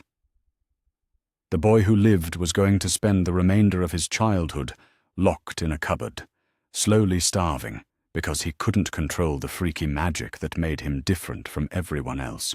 What Harry didn't know was that on the afternoon of the 4th day, a silver car pulled up across the street from 4 Privet Drive and sat idling while its occupant stared at the house with growing horror. Narcissa Malfoy had come for one final observation before making her decision about whether to involve authorities. Instead, she found herself watching a house where Harry Potter had not appeared for nearly a week, where the normal sounds of a child's presence had been replaced by an ominous silence. It took her 3 hours of careful observation and discreet inquiries with neighbors to piece together what had happened. A bizarre incident at school involving impossible changes to another child's appearance. Harry being withdrawn from school immediately afterward. No sign of him since then, despite the perfect summer weather that should have had him working in the garden as usual.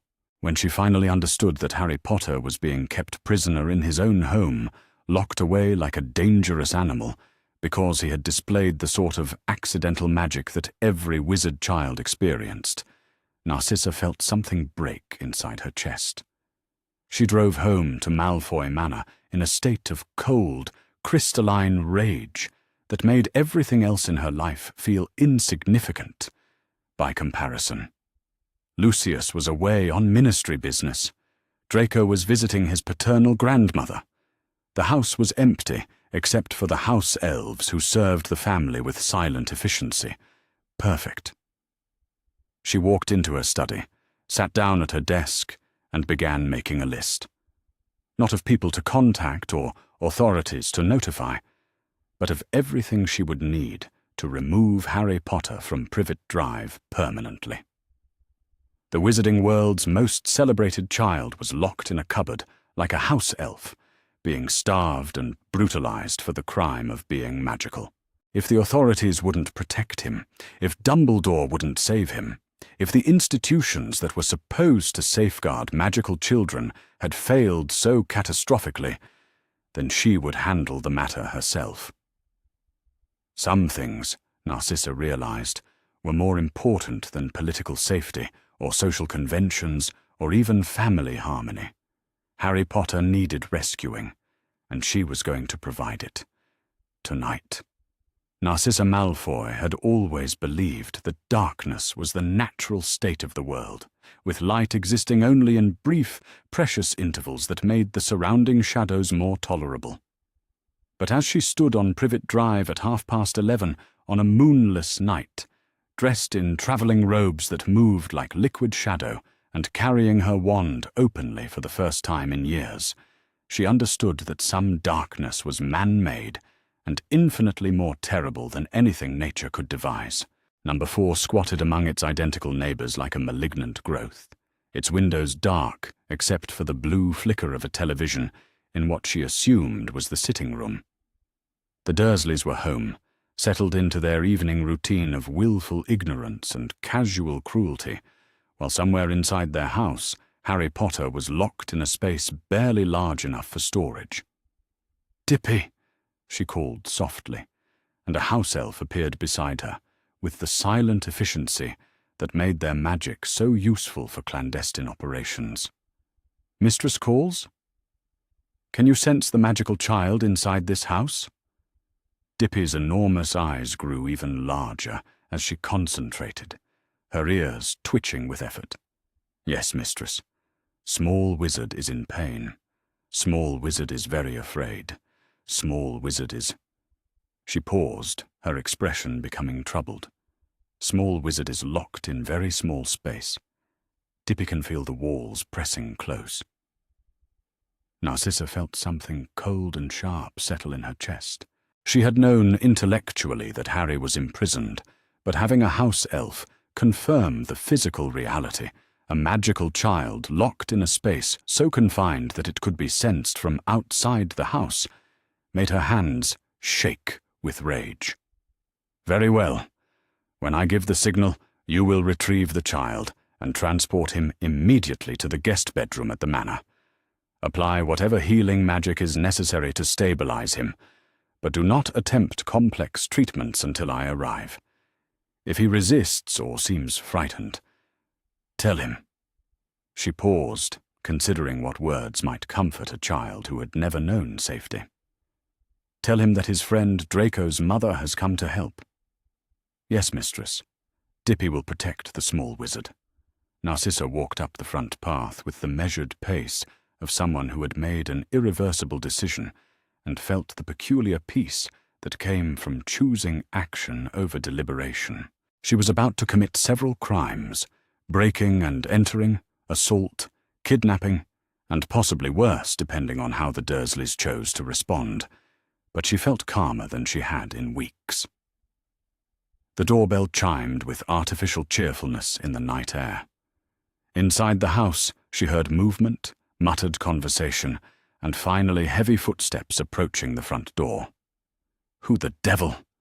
Vernon Dursley's voice was muffled by the door, followed by the rattle of a chain being moved and multiple locks being disengaged.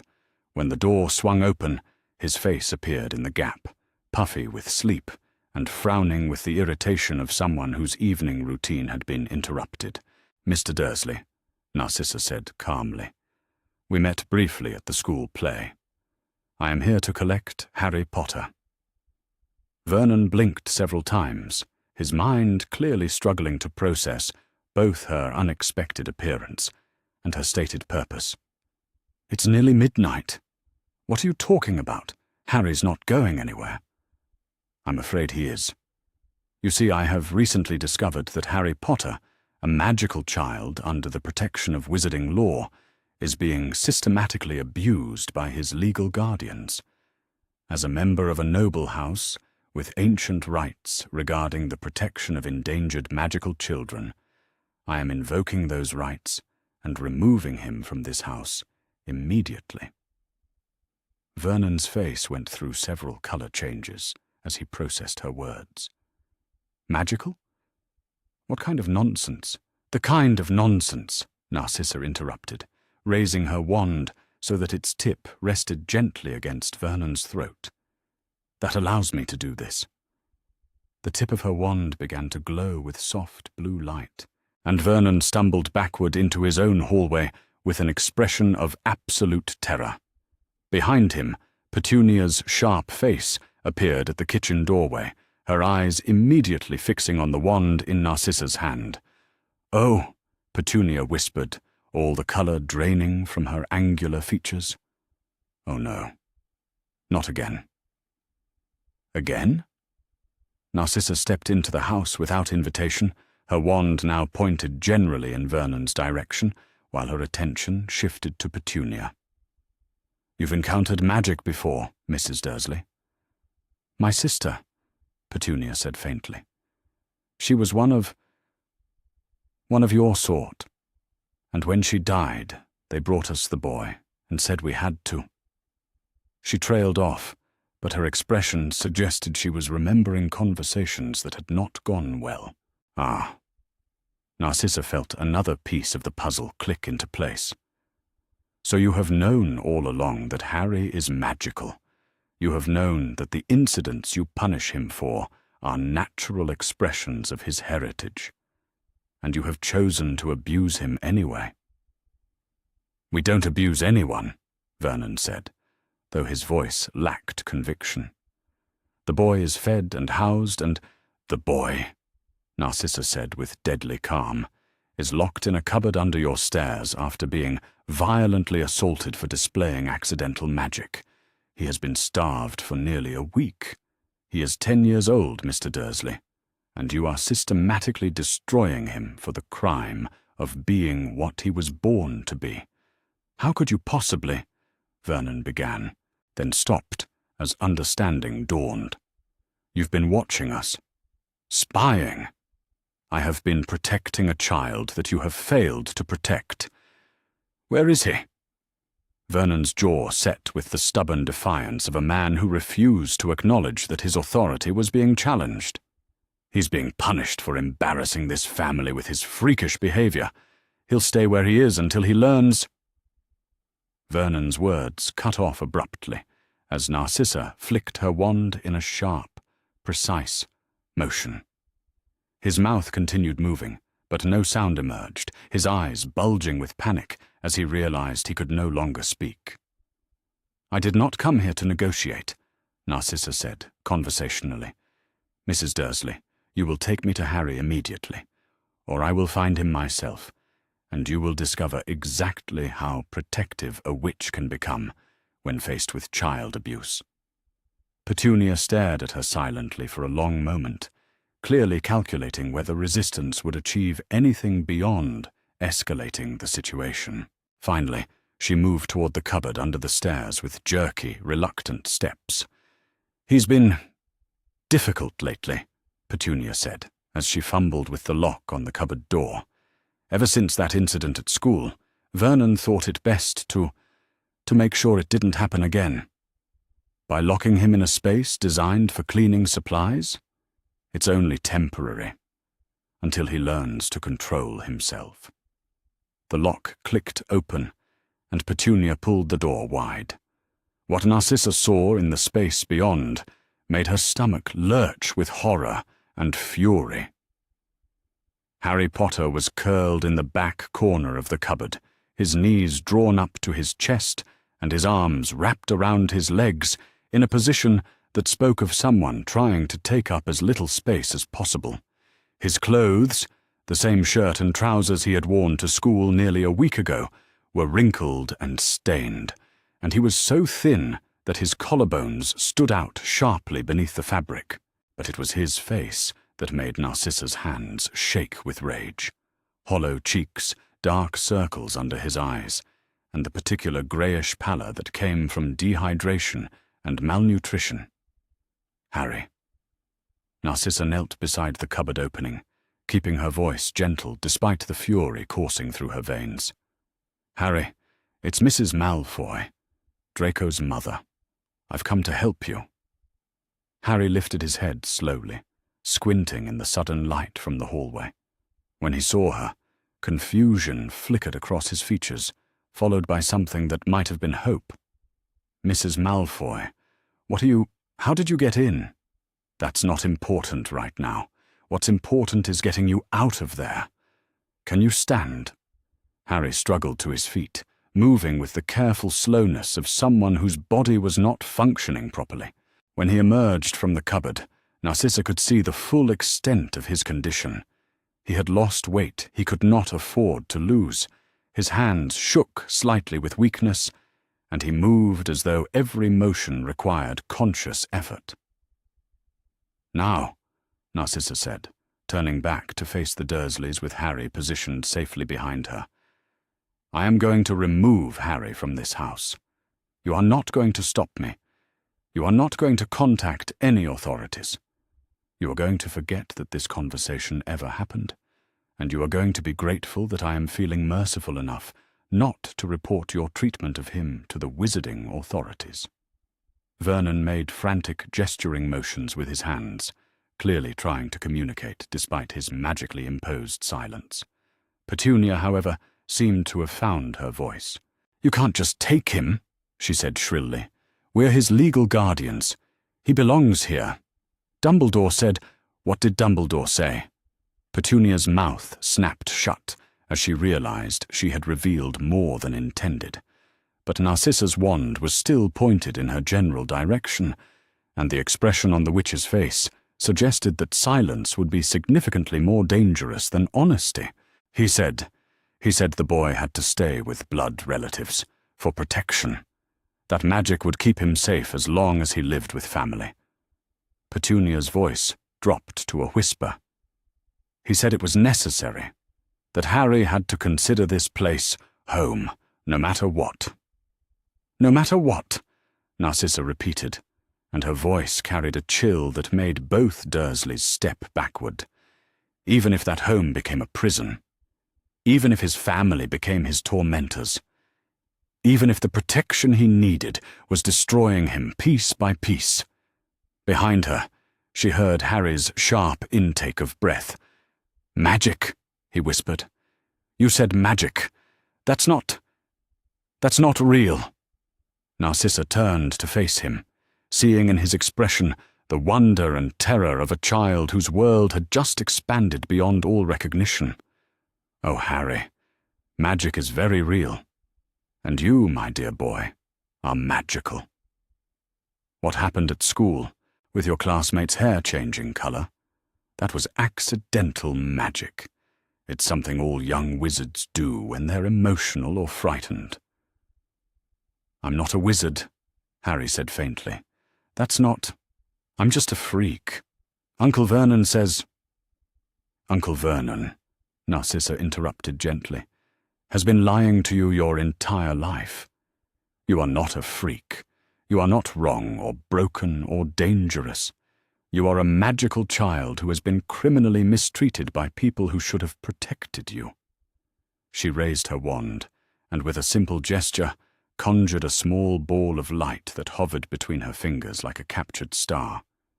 Harry stared at it with wide eyes, his face cycling through disbelief, wonder, and something that might have been relief. "This is real," she said softly. "Magic is real, and you are part of a world where children like you are treasured and protected and taught to use their gifts safely. You should have learned about this world gradually, with care and patience and love. Instead, you have been locked away and punished for being what you were born to be." Behind them, Vernon had apparently decided that magical silence was not going to prevent him from taking action. He lurched forward with surprising speed for a man of his size, his hands reaching for Harry with obvious intent to drag the boy back to the cupboard. Narcissa's response was instinctive and absolute. "Stupefy!" Vernon crashed to the hallway floor like a felled tree, his body going completely limp. Petunia screamed and dropped to her knees beside her unconscious husband, her hands fluttering over his still form. "What did you do to him? Is he dead?" "Vernon.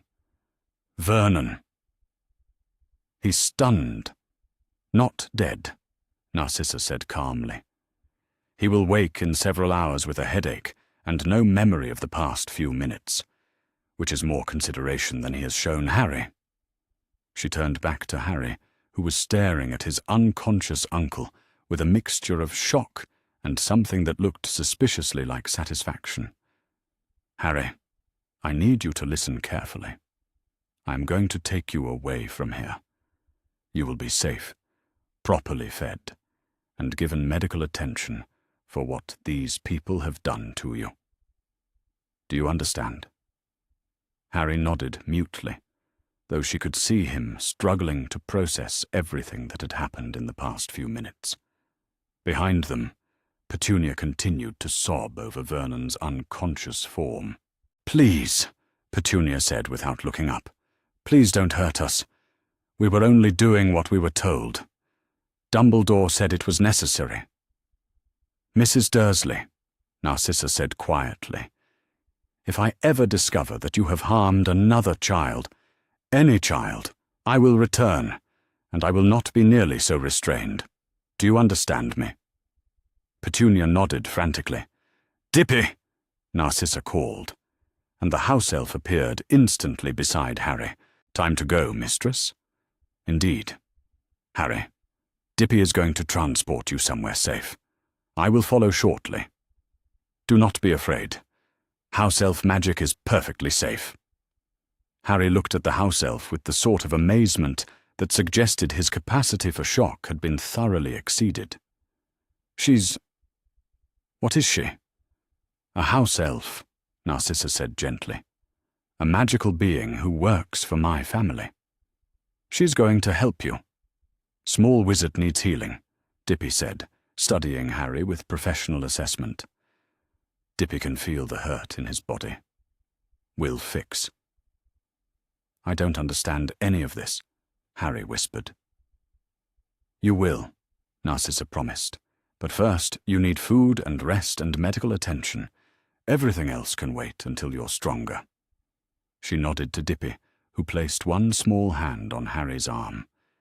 There was a soft pop, and both figures vanished, leaving Narcissa alone with the Dursleys in their hallway that smelled of fear and old secrets. Narcissa looked down at Petunia, who was still crouched beside her stunned husband like a bird protecting a fallen nestmate. "Mrs. Dursley," she said quietly, "when Mr. Dumbledore placed Harry with your family, he told you that love would keep him safe. Did he happen to mention what would happen if that love never materialized?" Petunia looked up at her with streaming eyes. He said, as long as Harry could call this place home, the protection would hold. And what if he could never call this place home? What if this place became a source of trauma rather than safety? Petunia's face crumpled. "I don't know. He never said. He just left the boy on our doorstep with a letter and never came back." Narcissa felt her last vestige of restraint evaporate. "He left a baby on your doorstep in November, without ensuring that you understood what you were agreeing to?" "We never agreed to anything," Petunia sobbed. "We just woke up and found him there with a note saying we had to take him, that it was our duty, that he would be safe with us because of Lily's sacrifice." The full magnitude of the situation settled over Narcissa like a crushing weight. Harry Potter had been placed with relatives who had never consented to care for him, who had no understanding of his needs, who had been given no support or guidance, and who had been told only that love would protect him while being offered no means to develop that love. It was not abuse born of malice, she realized. It was abuse born of a catastrophic failure of oversight that had left a magical child in the care of people who were fundamentally unprepared for the responsibility. "The protection failed," Narcissa said quietly. "Years ago, it failed, and no one noticed. Harry has been living without magical protection while everyone assumed he was safe." She turned toward the door, then paused. "Mrs. Dursley, when people ask where Harry has gone, you will tell them he has been sent to relatives who can better meet his needs. You will not mention magic or wizards or anything that happened here tonight. If you do, the magical world will take a very close interest in your family, and I can assure you that not all wizards are as restrained as I have been this evening." Petunia nodded frantically. Narcissa walked out of number 4 Privet Drive and into the night air, leaving behind the smell of fear and desperation and secrets that had festered for too long in darkness. Harry Potter was safe. Everything else, the political consequences, the institutional failures, the rage of men like Dumbledore who would discover their carefully laid plans had been disrupted, could wait until morning. Tonight, a child who had lived his entire life in a cupboard was sleeping in a proper bedroom. And that was enough. Harry Potter woke to sunlight streaming through windows larger than the entire cupboard under the stairs, and for several disorienting moments he couldn't remember where he was or how he had gotten there. The bed beneath him was soft enough to feel like floating, covered in linens that smelled of lavender instead of dust and cleaning supplies, and when he moved his arm experimentally, no wall blocked his movement. Memory returned in fragments. The blonde woman with the glowing wand, Uncle Vernon falling to the floor, the strange creature called Dippy who had somehow transported him through space itself. Magic, Mrs. Malfoy had said. Magic was real, and he was magical, and the impossible things that had been happening to him his entire life were not freakish accidents, but expressions of something called wizarding heritage. The concept was too large to fit entirely in his mind, like trying to swallow something that was bigger than his throat. "Small wizard is awake," said a voice from near the window, and Harry turned to see Dippy arranging fresh flowers in a crystal vase with the sort of careful attention that suggested she took personal pride in the task. "Hello," Harry said cautiously. Speaking to a creature that looked like something from a fairy tale still felt surreal, but everything about his current situation defied rational explanation. "Where exactly am I?" "Malfoy Manor, "In the green guest bedroom," Dippy replied, setting the vase precisely in the center of a small table. "Dippy has been watching over Small Wizard while he sleeps. Small Wizard was very tired when he arrived." Harry sat up carefully, testing his body for the aches and pains that had become constant companions over the past week. To his surprise, he felt remarkably well, not just better than he had in days, but better than he could remember feeling in months. The persistent headache from dehydration was gone. The gnawing emptiness in his stomach had been replaced by a satisfaction he barely recognized, and even the bruises from Vernon's rough handling had faded to barely visible yellow marks. "How long was I asleep?" 16 hours, Small Wizard. Dippy gave healing magic for the hurt places while you rested. Also feeding magic, because Small Wizard was much too thin." Harry looked down at himself, noting that someone had dressed him in what appeared to be silk pajamas that actually fit his frame properly. The fabric was the deep green of summer forests, softer than anything he had ever worn, and the sleeves ended exactly at his wrists, rather than hanging past his fingertips like hand-me-downs. Mrs. Malfoy did this? The healing magic? "House elf magic is very good for healing small hurts," Dippy said proudly. "Broken places in the body, empty places from not enough food, scared places in the heart." Dippy fixed what Dippy could fix. The casual reference to scared places in the heart made Harry's chest tighten with an emotion he couldn't quite name. No one had ever acknowledged that the Dursleys' treatment had left him with anything more than physical injuries. A soft knock at the door interrupted his thoughts, followed by Mrs. Malfoy's voice. "Harry, are you awake?" "Yes, ma'am." She entered the room carrying a tray that smelled like heaven and looked like something from a magazine about how wealthy people lived. Steam rose from a bowl of what appeared to be soup, accompanied by fresh bread, sliced fruit, and a pot of tea that clinked gently against china cups as she set the tray on the bedside table. "How are you feeling?" she asked, settling into the chair beside the bed with the sort of graceful efficiency that suggested she was accustomed to caring for people who needed gentle handling. "Much better," Harry said honestly. "Dippy said she used healing magic?"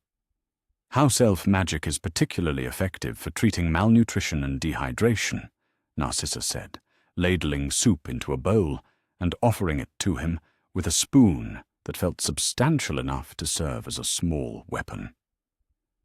"You were quite seriously unwell when we brought you here." Harry accepted the soup cautiously, inhaling the rich scent of chicken and herbs and something else that might have been actual vegetables, rather than the watery approximations that occasionally appeared in Dursley meals. The first spoonful was a revelation, complex flavors that seemed to unfold across his tongue, followed by a warmth that spread through his chest and made his eyes water slightly. "This is incredible," he said softly.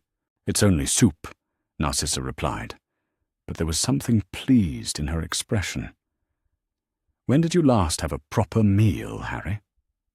The question made him pause, spoon halfway to his mouth. "I'm not sure.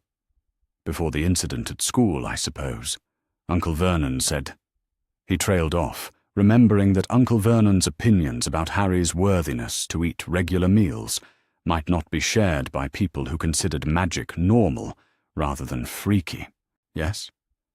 "He said I had to earn meals by being less trouble, and after what happened with Marcus's hair, I wasn't earning anything." Narcissa's expression went very still, the same way it had when she was asking careful questions at the school play. "Harry, at the Dursley house, did you eat the same food as the rest of the family?" "Sometimes, when I'd been good, or when there were leftovers, or—" Harry realized how the truth sounded when spoken aloud to someone who seemed to consider regular meals a basic assumption. "They didn't starve me," he said quickly. "I got food, Just not always the same food, or at the same time, or... I see. The careful neutrality of her tone suggested that she saw quite a lot, and that what she saw made her angry in ways that Harry was only beginning to understand. He focused on the soup, which continued to be the most delicious thing he had ever tasted, and tried not to think about how alien it felt to sit in a comfortable bed eating warm food while someone spoke to him with genuine kindness. "Mrs. Malfoy," he said eventually, "what you said about magic and wizards and me being one of you, is that really true?" "Completely true. You are a wizard, Harry, from a family of wizards. Your parents were among the most talented magical people of their generation." "My parents were wizards?" The spoon clattered against the bowl as Harry set it down with shaking hands. "But the Dursleys said they died in a car crash.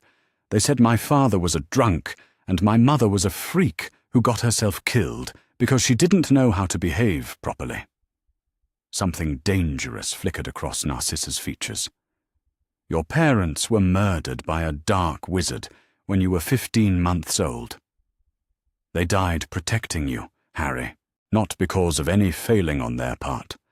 And the reason you survived when that same dark wizard tried to kill you is because your mother's sacrifice created powerful protective magic that rebounded the curse and destroyed him instead."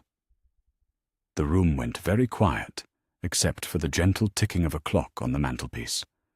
Harry stared at Mrs. Malfoy, trying to process information that reframed his entire understanding of his own existence. "I'm famous," he said slowly, "in the magical world. That's why people stare when they hear my name." "You are perhaps the most famous person in Wizarding Britain," Narcissa confirmed. "You are known as the boy who lived, the child who survived the killing curse and ended the most devastating war in magical history."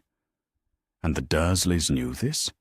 They knew I was famous and magical and that my parents were heroes, and they told me.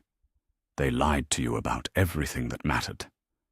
Narcissa's voice carried a gentleness that made the words somehow worse rather than better. "I suspect they were afraid of magic and of what you might become if you knew the truth." Harry picked up the soup spoon again, mostly to give his hand something to do, while his mind struggled with concepts too large to fully grasp. He was famous. His parents were heroes. The strange incidents that had marked his childhood were expressions of magical power rather than evidence of his inherent wrongness. "What happens now?" he asked quietly. "Now you recover. You learn about the world you were born to be part of. And when you're ready, you begin your magical education." "At a school for wizards?" "Hogwarts School of Witchcraft and Wizardry, the finest magical institution in Europe. Your parents attended Hogwarts, as did I, and as will Draco when he turns 11. "Draco?" Harry looked up from his soup with surprise. "Draco is magical too?" "Draco is my son," Narcissa said with gentle amusement. "And yes, he is magical. The friend you made at St. Gregory's is also the boy who will share many of your classes at Hogwarts." Before Harry could fully process this information, the door burst open with the sort of explosive energy that announced Draco's presence before he became visible. He appeared in the doorway, still wearing traveling robes, and carrying what looked like the remnants of a hastily packed bag, his face bright with excitement. "Mother said you were here," Draco announced, dropping his bag and crossing the room in 3 quick strides. "She said you were hurt and needed help and that you're staying with us now. Are you really all right? You look much better than you did at school, actually. Less grey." "Hello, Draco," Harry said, finding himself smiling for the first time in days. There was something wonderfully normal about Draco's enthusiasm, a reminder that not everything in his world had changed beyond recognition. "I'm much better, thank you." "Excellent. I have so many things to show you. Did Mother tell you about magic? About Hogwarts? About Quidditch?" Draco's words tumbled over each other in his excitement. "This is going to be brilliant. I was hoping we might end up in the same house at school, but I never imagined you'd be staying here." "Draco," Narcissa interrupted gently, "Harry is still recovering from a rather traumatic experience.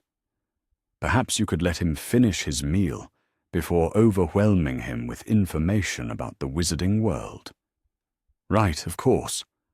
Draco settled into the other chair beside the bed, though his barely contained energy made him look like he might spring up again at any moment.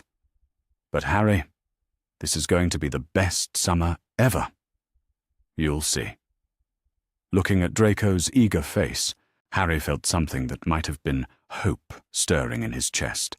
For the first time in his life, he was in a place where people seemed genuinely glad to have him present rather than merely tolerating his existence. "Draco," Narcissa said carefully, "there are some things you should understand about Harry's situation.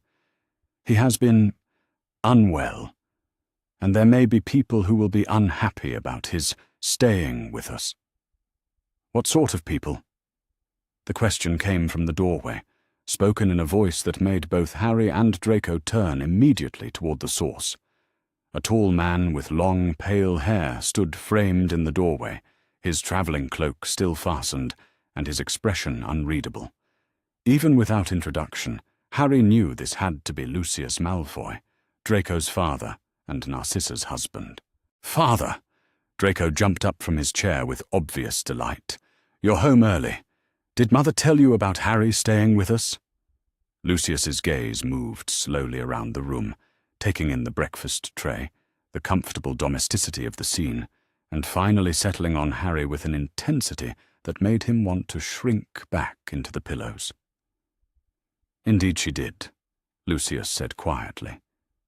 "Narcissa, might I speak with you privately?"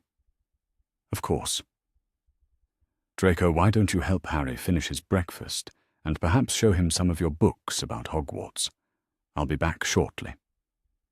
Narcissa rose from her chair with the sort of calm efficiency that suggested she had been expecting this conversation and was prepared for it.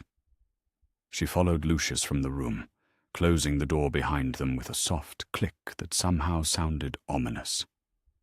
In the hallway beyond, their voices began almost immediately. Lucius's low and controlled, Narcissa's calm but implacable. Harry couldn't make out specific words, but the tone suggested a disagreement of significant magnitude. "Don't mind, Father," Draco said, settling back into his chair as though family arguments were a normal part of daily life. "He gets worried about political things, but Mother always wins when she really cares about something." "Political things?" "Well, you're rather famous, aren't you? And there are probably people who have opinions about where you should live and who should take care of you. Father worries about what other important people think." Harry considered this while finishing his soup. The idea that his living arrangements might be a matter of political interest was both flattering and terrifying in ways he couldn't fully articulate. "Draco?" he said eventually. "What if your father decides I can't stay?" Draco looked genuinely surprised by the question. "He won't. Mother decided you're staying, which means you're family now. And Father never argues with Mother about family things. Not when she uses that tone of voice." As if to underscore this point, Narcissa's voice rose slightly in the hallway, carrying words that included, "will not be returned," and "over my dead body," spoken with the sort of finality that suggested the conversation was reaching its conclusion. A few minutes later, she returned to the room, her composure intact, but something steely in her expression that hadn't been there before. "Harry," she said, settling back into her chair, "I want you to understand that your place here is secure. There may be people who question our decision to bring you into our home, but they will not succeed in removing you. You are under my protection now, and I do not give that protection lightly. What if Mr. Malfoy, Lucius, Narcissa interrupted gently, has been reminded that protecting vulnerable children is more important than political convenience? You need not worry about his opinion. Through the door, they could hear Lucius's footsteps moving away down the hallway, followed by the distant sound of a door closing perhaps more firmly than necessary. Right then, Draco said cheerfully, apparently unfazed by his parents' argument. Shall I show you my room? It's just down the hall, and I have loads of books about Quidditch that you'll want to see. Oh, and Mother, when will Harry get his Hogwarts letter? Mine came weeks ago. Soon, Narcissa said, though something in her tone suggested that the arrival of Harry's Hogwarts letter would bring complications she was still planning how to address. Very soon. Harry found himself looking forward to that letter with an emotion that was equal parts excitement and terror. Everything about his life was changing so rapidly that he could barely keep track of which assumptions no longer applied. But one thing seemed certain. Whatever came next would be unlike anything he had experienced in his first 10 years of life. And for the first time since he could remember, that prospect felt like a promise, rather than a threat.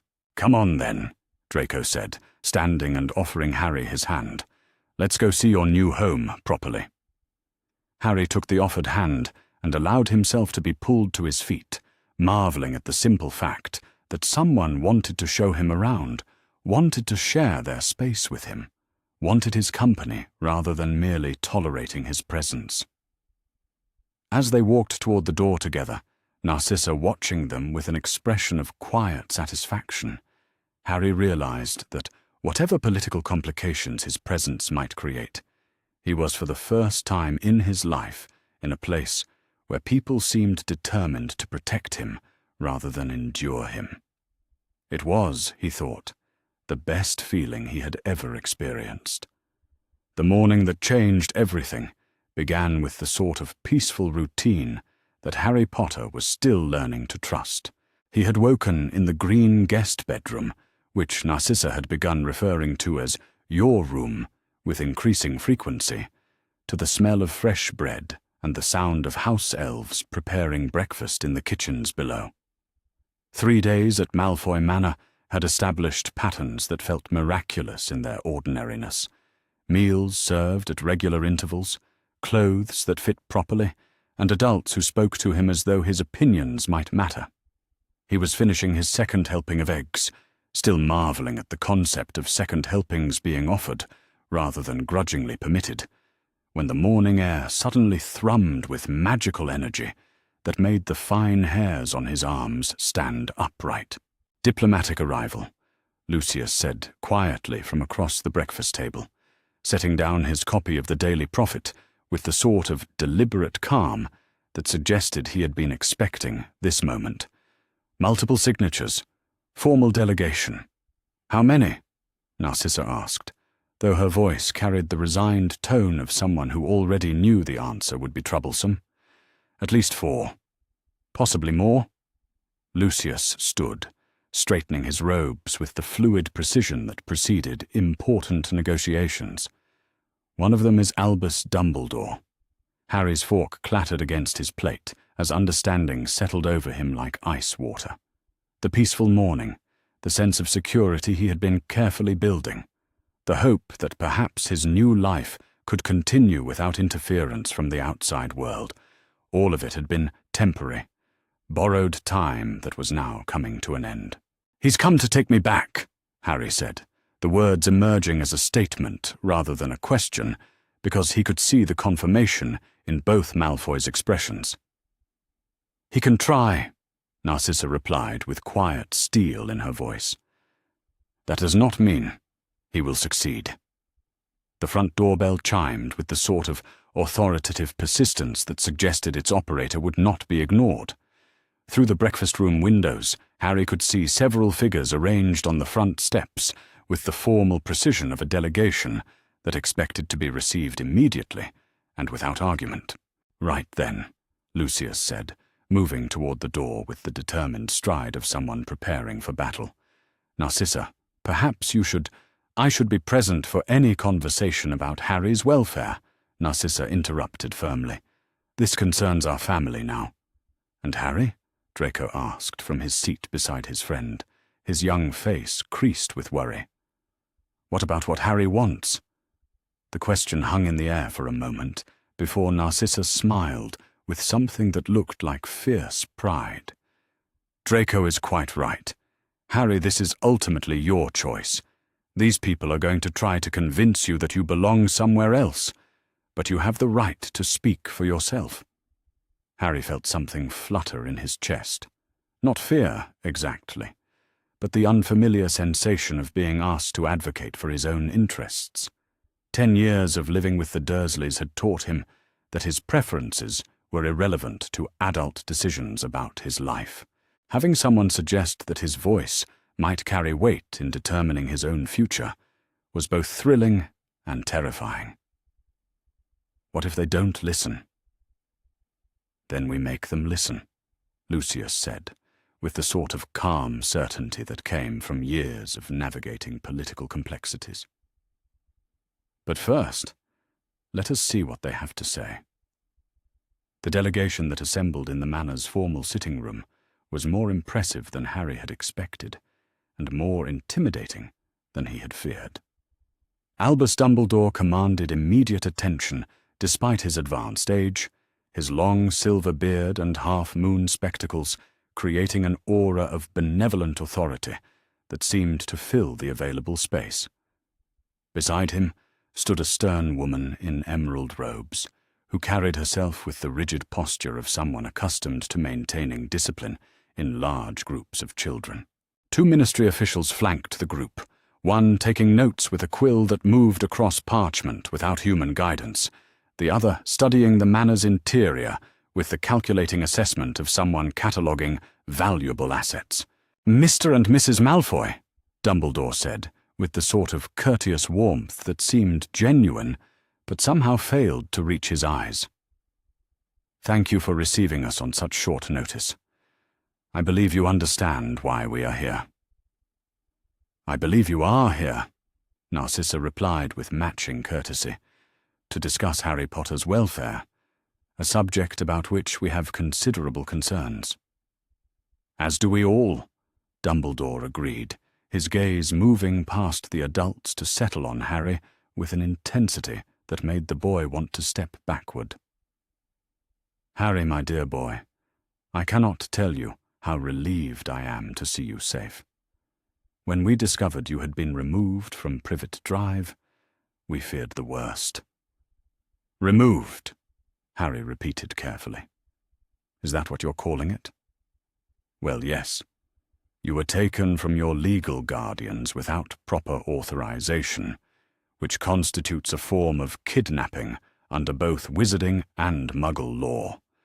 I'm certain the Malfoys believed they were acting in your best interests, but they were acting in my best interests," Harry interrupted, surprising himself with the firmness in his own voice. "Mrs. Malfoy saved me." "Saved you from what, precisely?"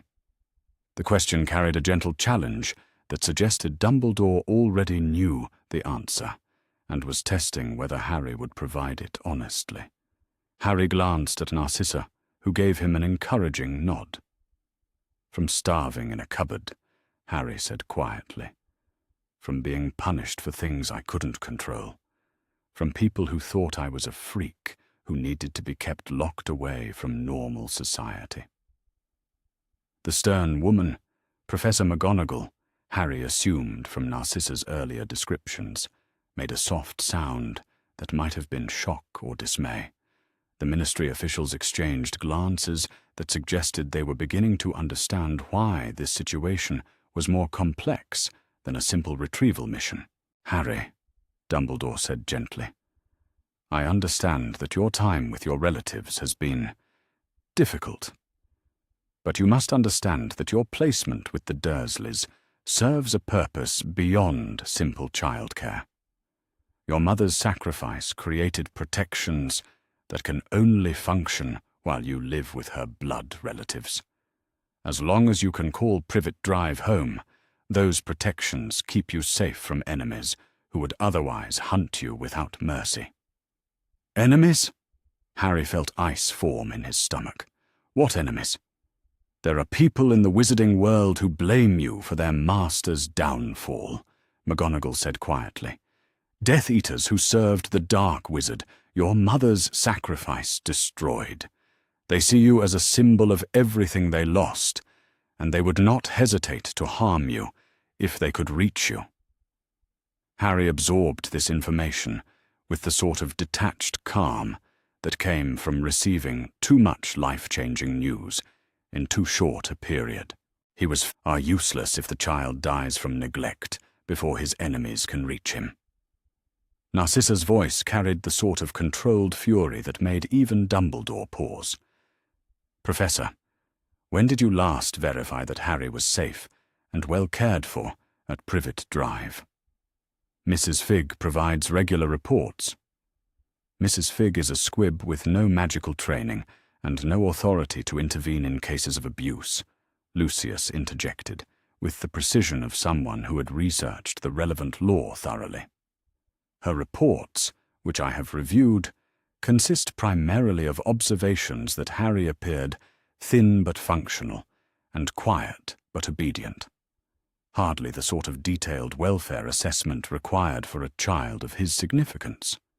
Furthermore, Narcissa continued, our examination of Harry's condition upon his arrival here revealed evidence of systematic neglect, physical abuse, and psychological trauma. Malnutrition, untreated injuries, and clear signs of prolonged confinement in inadequate living space. One of the ministry officials looked up from his note-taking with obvious concern. Can you document these claims? Thoroughly, Narcissa replied. House Elf Magic preserves detailed records of healing performed, including the specific injuries and deficiencies addressed. We have complete medical documentation of Harry's condition upon arrival, which I am prepared to present to any relevant authority. Dumbledore's expression had grown increasingly troubled as the conversation progressed. I see that you have given this matter considerable thought. However, you must understand that Harry's safety requires more than physical comfort. The protections afforded by his mother's sacrifice have clearly failed, Harry said quietly, cutting through the adult debate with words that made everyone in the room turn to stare at him. If those protections were working properly, Uncle Vernon wouldn't have been able to hurt me. If living with the Dursleys was keeping me safe, I wouldn't have spent the last week locked in a cupboard waiting to die. The room fell silent, except for the soft scratching of the ministry scribe's quill. Harry felt his heart pounding as he realized he had just contradicted Albus Dumbledore, the most powerful wizard in Britain, according to everything he had learned. But the words had needed to be said.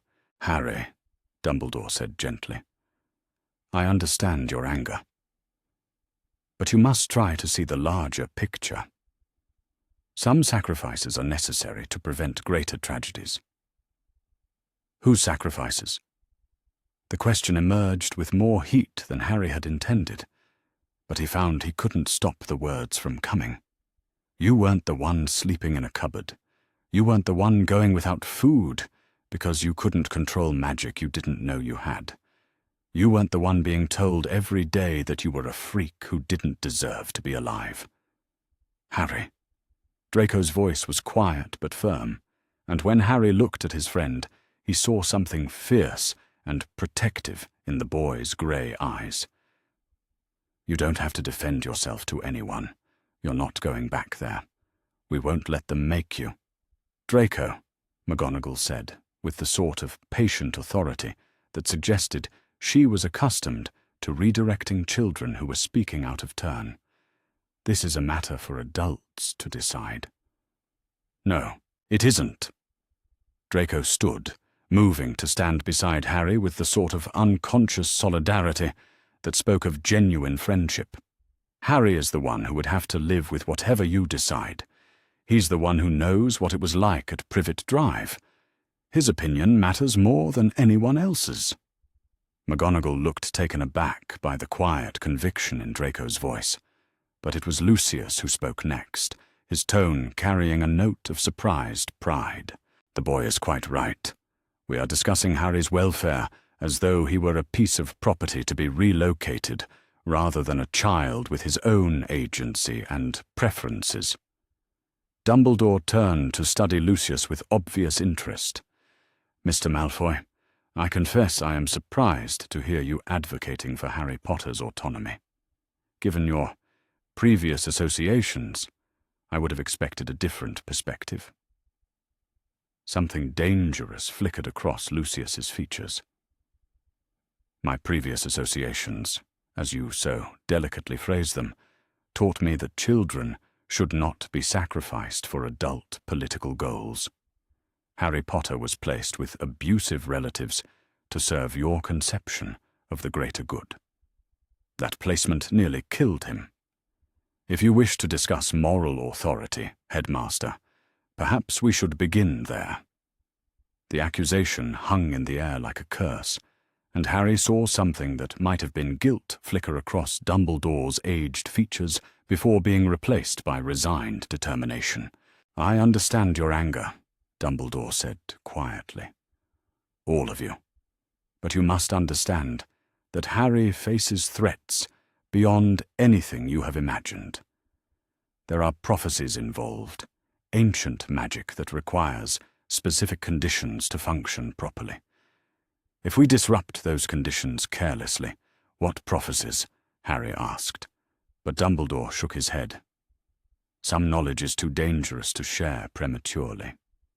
When you are older, when you are properly trained—" "When I am older," Harry said with growing heat, "I will have spent yours either dead from abuse or traumatized beyond repair, because you decided my welfare was less important than your mysterious plans. I don't want to know about prophecies. I want to know why everyone thinks they have the right to control my life without even asking what I want." The question seemed to catch Dumbledore off guard, and for a moment his carefully maintained composure slipped enough to reveal something that looked like genuine uncertainty. "Harry," McGonagall said gently, "what you want is important. But sometimes what we want and what we need are very different things." "What I need," Harry replied with quiet conviction, "is to live somewhere that I'm wanted rather than merely tolerated. Somewhere people care whether I eat regularly and sleep in a proper bed and don't get locked in cupboards for having magic. Mrs. Malfoy has given me that. The Dursleys never did. But the blood protections—" "Professor McGonagall," Narcissa interrupted with cool precision, "might I suggest that blood protections which require a child to endure systematic abuse are not protections at all, but rather a different form of harm disguised as safety?" McGonagall looked as though she had been struck. "Surely you're not suggesting that Professor Dumbledore intended—" "I am suggesting that Professor Dumbledore prioritized theoretical magical protections over Harry's actual document. The blood—" "Very well," he said finally. "I propose a compromise. Harry remains at Malfoy Manor temporarily, under ministry supervision, while we research alternative protective arrangements. However, this arrangement must be formally reviewed within 60 days, and Harry must begin his magical education under carefully controlled circumstances." "Agreed," Narcissa said immediately. "Agreed," Lucius said with equal promptness. "Harry," McGonagall asked gently, "does this arrangement meet with your approval?" Harry looked around the room at the adults who had just spent an hour debating his future as though he were a chess piece to be moved around a board. But they had listened when he spoke, had taken his preferences into account, and had reached a solution that allowed him to remain in the first safe place he had ever known. "Yes," he said quietly. "Yes, that sounds acceptable." Dumbledore nodded with the sort of resignation that suggested he had achieved less than he had hoped, but more than he had feared. "Very well. We will draw up the paperwork immediately. However, Harry, I hope you understand that this situation is temporary. There are larger forces at work here, patterns that must be maintained for the greater good." "Professor," Harry said, meeting Dumbledore's eyes with steady determination, "I understand that you believe you know what's best for me. But I've spent 10 years having other people make decisions about my life without asking what I wanted. I'm not going to do that anymore." As the ministry officials prepared their documentation and the adults arranged the details of oversight and protection, Harry felt something fundamental shift inside his chest. For the first time in his life, he had spoken up for his own interests and been heard. The first time is always overwhelming, Narcissa said gently, her hand resting lightly on his shoulder as they navigated the crowded street. "Even for those of us raised in magical families, there's so much to see that your mind struggles to process it all at once." Harry nodded, though he suspected his experience was more intense than most. 3 weeks at Malfoy Manor had introduced him to household magic, magical creatures, and the basic theoretical frameworks that governed wizarding society. But seeing the magical world's commercial heart was something else entirely. Shops sold bottled moonlight, pre-trained owls, and cauldrons that stirred themselves. Street performers made flowers bloom from thin air and transformed coins into butterflies that flew in perfect formations before turning back into currency. "Where do we start?"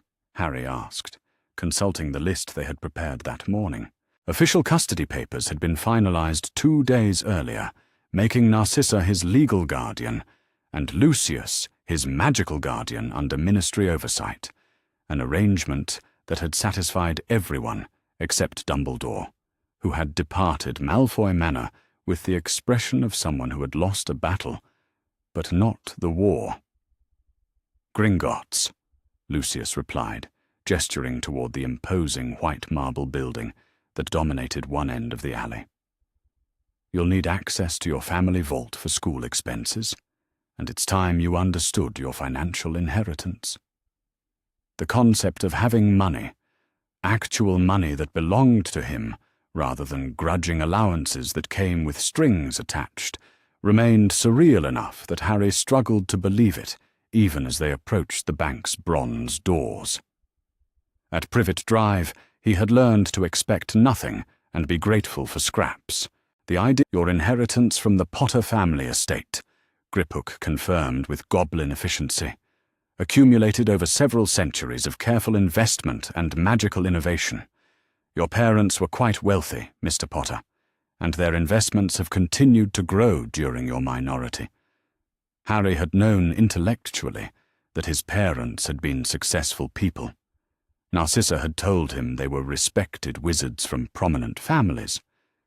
But seeing the physical evidence of their prosperity, understanding that they had left him with resources that would ensure his independence, made their loss feel both more real and more tragic. "They wanted me to be able to choose my own path," he said, understanding flooding through him as he stared at the gleaming coins. "They made sure I would never have to depend on people who didn't want me." "Indeed they did," Narcissa said softly. "Your parents loved you very much, Harry, and they planned carefully to ensure your future would be secure. They filled a bag with enough coins to cover school expenses and more, then returned to the surface, where Diagon Alley waited with its impossible shops and magical possibilities. At Ollivander's, Harry received his first wand, holly and phoenix feather, 11 inches, supple, and felt magic flow through him with the recognition of a missing piece finally found. At Madame Malkin's, he was fitted for school robes that actually belonged to him, made to his measurements rather than altered hand-me-downs. "You'll want Quality materials, Narcissa advised, as they selected cauldrons and scales and other equipment whose purposes Harry was only beginning to understand. Magic responds to the tools you use, and good equipment makes learning safer and more effective. At Flourish and Blots, they purchased not just the required textbooks, but additional volumes that Narcissa thought would provide helpful background. The Standard Book of Spells is adequate for classwork, she explained, but Magical Theory by Adelbert Waffling will help you understand why spells work the way they do. And A History of Magic by Bathilda Bagshot, while somewhat dry, will give you context for the world you're entering. Harry found himself hungrier for knowledge than he had ever been for food. Years of educational suppression at the Dursleys had left him with gaps in learning that he was desperate to fill, and the magical world offered subjects he had never imagined existed. Transfiguration, potions, defense against the dark arts, charms, each discipline represented a new way of understanding reality. "Can I read these before school starts?" he asked, clutching his stack of books with protective enthusiasm. "Of course," Narcissa said with evident pleasure, "though you should pace yourself. Magical education is cumulative. Each concept builds on previous learning. It's better to understand basics thoroughly than to rush through advanced material." At Elop's Owl Emporium, they selected a snowy owl, whose amber eyes seemed to evaluate Harry with intelligent assessment. "She's beautiful," Harry said, as the owl perched on his offered arm with dignified grace. "What should I name her?" "That's entirely up to you," Draco said. "She's your owl. She'll be your companion for the next 7 years, so choose something you won't mind saying hundreds of times."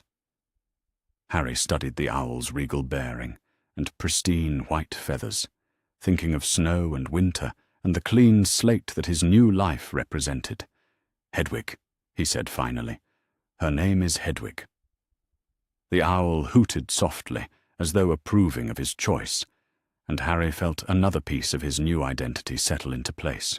He had a wand, books, robes, and now a companion who belonged to him rather than being grudgingly shared or borrowed. "Right," Lucius said, as they finished their shopping and prepared to return home. "That covers the material requirements. Now comes the more complex preparation." Over the following weeks, Harry received what amounted to an intensive course in wizarding culture and society. Narcissa taught him about magical families, political alliances, and the subtle social codes that governed interactions between different factions of the wizarding world. Lucius explained the structure of magical government, the role of the ministry, and the historical context that made certain surnames significant in ways that had nothing to do with individual merit. "Knowledge is protection," Lucius said during one of their evening tutorials. "Understanding how power works, who holds it, and why they make the decisions they make will help you navigate situations where magical ability alone is insufficient." Harry absorbed these lessons with the focused attention of someone who had learned that ignorance could be dangerous. But it was Draco who provided the most valuable insights, translating adult political complexities into terms that made sense from a student's perspective. "Hogwarts houses matter," Draco explained during one of their study sessions. "Not because they determine your worth as a person, but because they shape how other people see you and what they expect from you. Gryffindors are supposed to be brave and noble. Ravenclaws are supposed to be clever. Hufflepuffs are supposed to be loyal, and Slytherins are supposed to be ambitious." "And what if you don't fit the stereotype?" Harry asked. "Then you either prove the stereotype wrong, or you use it to your advantage," Draco replied with the pragmatic wisdom of someone raised in political complexity. "People's expectations can be limitations or opportunities, depending on how you choose to handle them." Harry considered this while practicing basic spells under Narcissa's guidance. His magical education had begun with theory rather than practical application, giving him a foundation that many students lacked when they arrived at Hogwarts. He understood the principles behind transfiguration before attempting to turn matches into needles, could explain the theoretical basis for levitation charms before learning to make feathers float. "You're progressing remarkably quickly," Narcissa observed during one of their practice sessions. "Most children need weeks to master spells that you're learning in days." "I want to catch up," Harry said, concentrating on maintaining a perfect Lumos charm while discussing magical theory. "I've lost 10 years of magical education. I can't afford to waste any more time." But it wasn't just academic learning that occupied his days. Narcissa had arranged for him to receive proper medical care from wizarding healers, addressing years of neglect and malnutrition that Muggle medicine couldn't adequately treat. Magical healing repaired damage that Harry hadn't realized he carried, subtle developmental delays from chronic stress, vision problems exacerbated by poorly fitted glasses, and nutritional deficiencies that had affected everything from his bone density to his cognitive function. "You're growing," Draco observed with satisfaction as they compared heights against the library doorframe. "You've gained 2 inches since you arrived." "Proper nutrition and reduced stress," Narcissa explained. "Harry's body is finally able to develop as it should have all along." Physical growth was accompanied by emotional development that felt equally significant. For the first time in his life, Harry experienced what it felt like to be wanted rather than merely tolerated. Narcissa read to him in the evenings, teaching him about his parents and their friends, while helping him understand the complex history that had shaped the wizarding world. Draco shared his room, his belongings, and his knowledge with the generous enthusiasm of someone who had never questioned whether friendship was conditional. "You know," Harry said one evening as they prepared for bed, "I keep expecting this to end, for someone to decide I don't belong here after all." "That's not going to happen," Draco replied with absolute conviction. "Mother doesn't change her mind about family, and you're family now. The papers make it official, but it was true before the papers existed." The concept of unconditional belonging remained foreign enough that Harry tested it regularly, pushing boundaries to see whether acceptance came with conditions he hadn't yet discovered. But each test, expressing preferences about food, asking for help with difficult concepts, admitting when he was tired or frustrated, was met with the same patient support that suggested his value was assumed rather than earned. "Harry," Narcissa said during one of their conversations about Hogwarts preparation, "I want you to understand something important. You will face challenges at school that have nothing to do with magic and everything to do with politics. Some people will see you as a symbol rather than a person. Others will judge you based on where you're living now, rather than who you actually are." "Because I'm staying with you? Because we are a complicated family with a complicated history," Lucius said, joining the conversation with his usual directness. "People who supported different sides during the war may view your presence here as either betrayal or redemption, depending on their own perspectives." Harry absorbed this information with the same careful attention he brought to magical theory. "What should I do about that?" "Be yourself," Narcissa advised. "Make your own friends based on your own judgments. Don't let other people's expectations limit your choices or your relationships. And if someone tries to cause trouble, then you handle it," Draco said firmly. "You're not helpless anymore, Harry. You have knowledge, resources, and people who support you. You don't have to accept mistreatment from anyone." The idea of having choices, of being able to respond to conflict from a position of strength rather than vulnerability, remained revolutionary enough to make Harry's chest tight with emotion he couldn't quite name. For 10 years, survival had required accepting whatever treatment others chose to give him. Learning that he could advocate for himself, could expect to be treated with respect, could walk away from situations that didn't serve his interests. It felt like discovering he could fly. "There's something else," Narcissa said gently. "Your presence at Malfoy Manor has already attracted attention from people who preferred the previous arrangements. Some of them may try to pressure you to return to your relatives, or to distance yourself from us." "What kind of people?"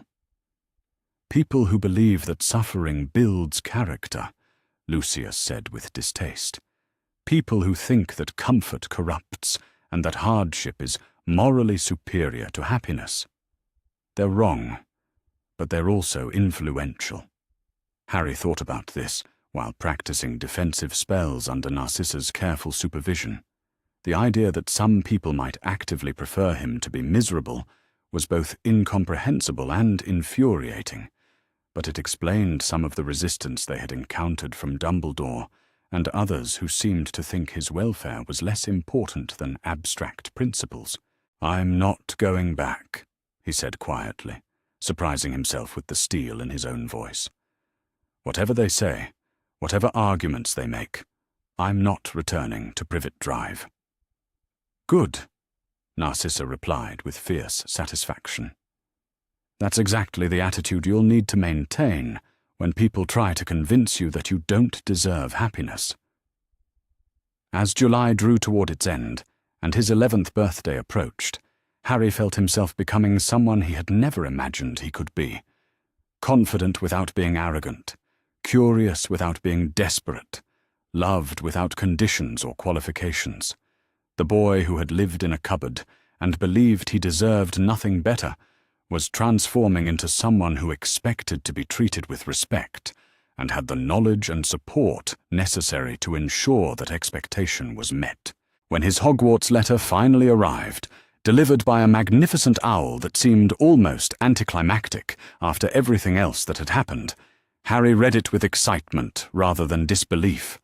He was going to attend the finest magical school in Europe, not as a charity case or an unwanted burden, but as someone who belonged there by right and was prepared to excel. "Ready for the next adventure?" Draco asked, as they prepared for bed on the night before Harry's birthday. Harry looked around the room that had become his sanctuary. Shelves full of books he was eager to read, robes that fit properly, a wand that responded to his magic, and a friend who valued his company. Tomorrow he would turn 11 and officially begin his magical education. In September, he would enter Hogwarts with confidence, knowledge, and a support system that would help him navigate whatever challenges awaited. "Ready," he said, and for the first time in his life, he truly meant it. Platform 9 3/4 bustled with the controlled chaos that marked the beginning of every Hogwarts term. Families saying goodbye, trunks being loaded onto the gleaming scarlet engine, and the particular mixture of excitement and anxiety that accompanied transitions from known comfort to anticipated adventure. Harry Potter stood beside the Hogwarts Express, with his hand resting on Hedwig's cage, dressed in perfectly fitted robes that marked him as someone who belonged in this world, rather than someone who had stumbled into it by accident. "Remember what we discussed about managing first impressions?" Narcissa said quietly, adjusting Harry's collar with the sort of maternal attention that still felt miraculous after months of experience. "Some people will have formed opinions about you based on incomplete information. Give them the opportunity to discover who you actually are, rather than who they expect you to be." "And if they're not interested in discovering the truth?" Harry asked, though his tone suggested curiosity rather than worry. 6 weeks of intensive preparation had given him confidence in his ability to navigate social complexity, and the knowledge that he had family support waiting at home made temporary difficulties feel manageable rather than catastrophic. "Then they're not worth your time," Draco replied, with the pragmatic wisdom of someone raised in political complexity. Hogwarts has nearly 1,000 students, Harry. You don't need all of them to like you. You just need to find the ones who are worth befriending. Lucius checked his pocket watch with the precision of someone who understood that timing mattered in all things.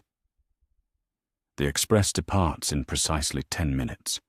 Harry, your trunk is loaded, your owl is secure, and you have everything you need for successful navigation of your first term.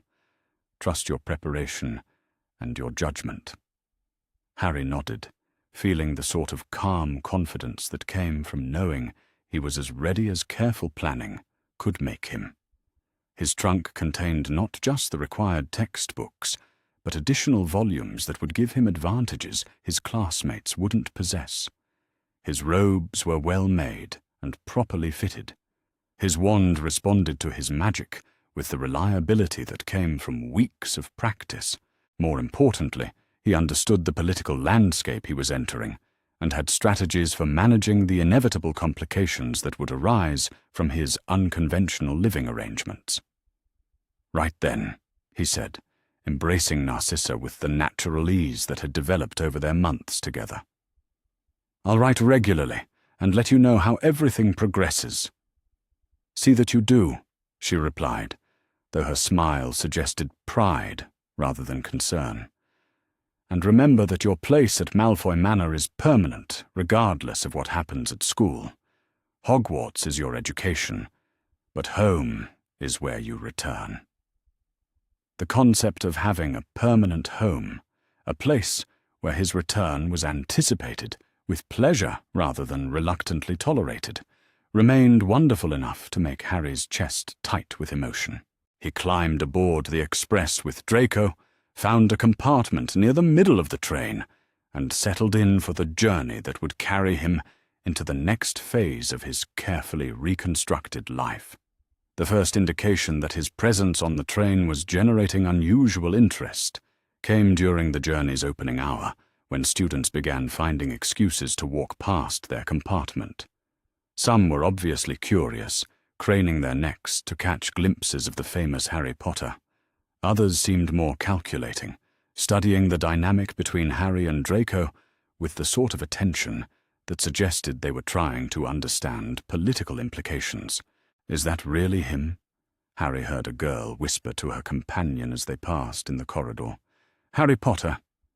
Why is he sitting with the Malfoys?" "Maybe they're friends," the companion suggested uncertainly. "They're the same age, aren't they? But the Malfoys are, dark families, and Harry Potter is supposed to be the one who saved us from you-know-who." Harry exchanged glances with Draco, who rolled his eyes with the sort of exaggerated exasperation that suggested he had been expecting exactly this type of reaction. "People are going to talk," Draco said matter-of-factly. "Probably for weeks. The novelty will wear off eventually. But initially everyone will have theories about why you're associating with supposedly dark families." "Are you a dark family?" Harry asked, with genuine curiosity. "We're a pragmatic family," Draco replied after considering the question carefully. "We supported the winning side during the war, then we adapted to peace. Some people consider that flexibility evidence of moral compromise. Others call it survival instinct." The door to their compartment slid open to reveal a girl with bushy brown hair and an expression of intense intellectual curiosity. She looked at Harry with the sort of focused attention that suggested she was trying to solve a particularly complex puzzle. "Excuse me," she said politely, "but are you Harry Potter?" "I am," Harry confirmed, studying her in return. "And you are?" "Hermione Granger. I've read about you, of course. The Rise and Fall of the Dark Arts mentions you extensively, and modern magical history has an entire chapter dedicated to the night you-know-who disappeared." She paused, clearly gathering her thoughts. "I must admit, I'm curious about your current social arrangements." "My friendship with Draco, you mean?" "Well, yes. Most of what I've read suggests that families like the Malfoys supported you-know-who during the war, while you're famous for defeating him. It seems like an unlikely alliance." Harry appreciated her directness, which reminded him of Narcissa's approach to difficult conversations. "Most of what you've read was probably written by people who weren't present for the events they're describing. I've learned that secondary sources are often more interested in creating narratives than reporting facts." Hermione's eyes brightened with interest. "That's a very sophisticated approach to historical analysis. Are you planning to study the period systematically?" "Among other things," Harry replied. "There seem to be significant gaps between popular understanding and documented reality. Would you mind if I joined you? I have some questions about magical society that might benefit from multiple perspectives." Harry gestured to the empty seats in their compartment, and Hermione settled in with the eager attention of someone who had found an interesting discussion partner. Over the next hour, their conversation ranged from the reliability of historical sources to the complexities of political loyalty in wartime to the challenge of forming accurate judgments about people and events when most available information came from partisan sources. "You're not what I expected," Hermione admitted, as the train began its final approach to Hogwarts. "What did you expect?" "Someone more traditional, I suppose. The books make it sound like you were raised by loving relatives who taught you about your heritage and prepared you for your role in magical society." Draco snorted with amusement. The books are wrong about quite a lot, it seems. Their conversation was interrupted by another visitor, a tall boy with red hair and a confident expression, who looked at Harry with obvious excitement. "Are you really Harry Potter?" he asked without preamble. "I'm Ron Weasley. My whole family was so excited when we heard you'd be starting Hogwarts this year." "Nice to meet you," Harry replied politely. "This is brilliant," Ron continued, apparently oblivious to the somewhat strained atmosphere his enthusiasm was creating. "Wait until I tell my brothers I met you. They're not going to believe it." He paused, seeming to notice Draco for the first time. "Oh, you're sitting with Malfoy." The way he said Malfoy suggested the name carried unpleasant associations, and Harry felt his expression cool slightly. "Draco is my friend," Harry said with quiet firmness. "Is that a problem?" Ron looked uncertain, clearly struggling with the disconnect between his expectations and the reality he was witnessing. "It's just... well, everyone knows the Malfoys are dark wizards, and you're Harry Potter. It doesn't make sense." "Everyone knows," Harry repeated, with the sort of careful precision that suggested he was choosing his words deliberately. "Quite a lot of things that aren't actually true. Perhaps you should form your own opinions, rather than accepting other people's judgments." The suggestion clearly took Ron aback, and he left their compartment with obvious confusion and disappointment. Harry watched him go with the sort of detached interest that came from observing someone whose worldview was being challenged by inconvenient facts. "That's going to be a common reaction," Draco observed. "People have spent years thinking they understand what Harry Potter represents. Discovering that you don't fit their expectations is going to be difficult for some of them." "Their discomfort isn't my responsibility," Harry replied with the confidence that came from months of learning to prioritize his own well-being over other people's convenience. "I'm not going to pretend to be someone I'm not just to make strangers feel more comfortable." When the train finally arrived at Hogsmeade Station, Harry disembarked with the calm assurance of someone who knew exactly where he belonged. The traditional boat ride across the lake was beautiful in the way that Narcissa had promised it would be, and his first sight of Hogwarts Castle filled him with anticipation rather than anxiety. This was where his parents had been educated, where he would spend the next 7 years learning to use his magical heritage, where he would build the foundation for whatever career he chose to pursue. The Great Hall exceeded even his carefully managed expectations. Floating candles provided warm light that made the ancient stone seem welcoming rather than imposing, and the enchanted ceiling showed a perfect September sky dotted with stars that seemed close enough to touch. 4 long tables filled the space, each representing one of the Hogwarts houses that Draco had described in careful detail. "Before we begin the sorting," Professor McGonagall announced from the front of the hall, "I want to remind everyone that Hogwarts houses are meant to be families united by common values rather than political factions. You will find friendship, support, and lifelong bonds with your housemates regardless of which house claims you." The Sorting Hat song that year focused on unity and the importance of looking beyond surface differences to find common ground, themes that felt particularly relevant to Harry's current situation. When Professor McGonagall began calling names, Harry listened with interest to the cheers that greeted each new student, noting that every house seemed genuinely pleased to welcome new members. "Potter, Harry." The Great Hall fell silent with the sort of completeness that suggested every person present had stopped breathing simultaneously. Harry walked to the front of the hall with steady steps, acutely aware that hundreds of eyes were tracking his movement, and that conversations were undoubtedly happening in whispered undertones throughout the assembled crowd.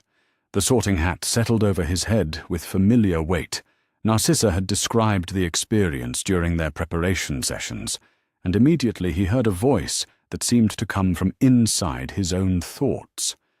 "Ah," the Hat said with obvious interest. "Harry Potter. I have been wondering when you would arrive, and I confess your current circumstances are not what I anticipated." "Is that a problem?" Harry asked silently. "On the contrary, it's fascinating. Tell me, Mr. Potter, what do you see as your primary goal during your time at Hogwarts?" Harry considered the question seriously. "I want to learn everything I can about magic and magical society. I want to form genuine friendships based on mutual respect rather than fame or expectation. And I want to become someone who can make independent choices about my own life." Admirable goals. And if you had to choose between personal loyalty and abstract moral principles? "Personal loyalty," Harry replied without hesitation. "Abstract principles are useless if they require you to abandon the people who matter to you." "Interesting. And what do you think of ambition?" "I think it's necessary for achieving anything worthwhile. People who lack ambition don't accomplish much beyond maintaining the status quo." "Indeed. Tell me, Harry Potter, do you know which house your parents belonged to?" "Gryffindor," Harry replied. "But I'm not my parents. I should be sorted based on who I am, not who they were." The Hat chuckled with what sounded like genuine amusement. "Spoken like a true Slytherin. Very well, Mr. Potter. You have given me much to consider, and I believe I know exactly where you belong." A pause that seemed to last forever, during which Harry could feel the Great Hall's attention like a physical weight. "Slytherin!" The announcement echoed through the Great Hall, followed by a silence so complete that Harry wondered if everyone had been simultaneously struck deaf. Then, from the Slytherin table, applause began, tentative at first, then gaining strength, as students realized that Harry Potter, the boy who lived, had just been sorted into their house. Harry removed the hat, handed it back to Professor McGonagall, and walked toward the Slytherin table with his head held high. As he approached, older students shifted to make room for him, and he found himself seated beside a girl with dark hair who looked at him with obvious curiosity. "Well," she said quietly, "this should be interesting. I'm Daphne Greengrass, by the way, 5th year. Harry Potter, obviously." "Obviously. Welcome to Slytherin, Harry Potter. Things just got significantly more complicated for everyone." Harry glanced toward the head table, where Professor Dumbledore's expression suggested he was witnessing the collapse of carefully laid plans. At the Gryffindor table, Ron Weasley looked as though someone had told him that up was down and black was white. Throughout the Great Hall, students whispered frantically as they tried to process the implications of Harry Potter choosing Slytherin House. But at the Slytherin table, Harry felt the sort of acceptance he had learned to treasure during his months at Malfoy Manor. His new housemates were curious rather than judgmental, interested in who he actually was rather than disappointed that he failed to meet their expectations. "Right then," said a seventh-year boy who had introduced himself as Marcus Flint. "I suppose we should discuss how to handle the political complications this is going to create." "What sort of complications?" Harry asked, though he suspected he already knew the answer. "The sort where people assume your house choice means you support dark magic and harbor sympathy for you-know-whose cause," Daphne replied matter-of-factly. "It's complete nonsense, of course, but people believe what they want to believe regardless of facts." Harry considered this while the sorting continued around them, welcoming new students to houses that would shape their Hogwarts experience. He had expected social complexity, but he was beginning to understand that his choice of Slytherin House would create ripple effects throughout the wizarding world. "Well," he said finally, "I suppose we'll have to prove them wrong." "We?" Marcus asked with obvious interest. "Slytherin House," Harry clarified. "If people think we're all dark wizards and future Death Eaters, then we have an opportunity to demonstrate that they're wrong. Actions speak louder than assumptions."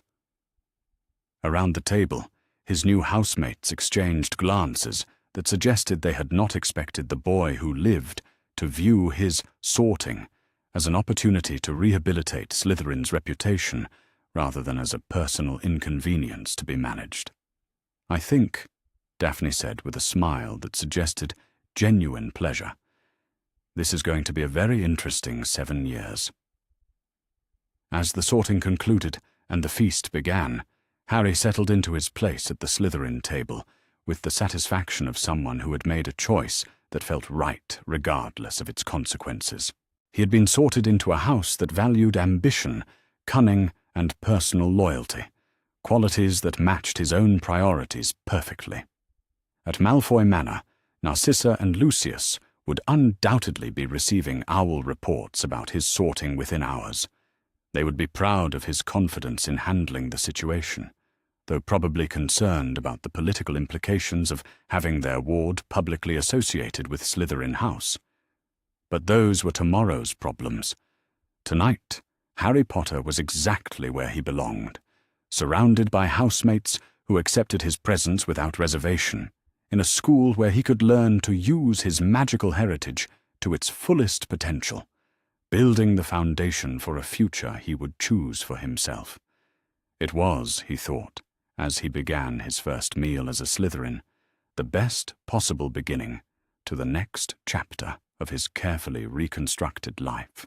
November rain drummed against the windows of the Slytherin common room as Harry Potter sat beside the fire, reading a letter from Narcissa, while his housemates studied quietly around him.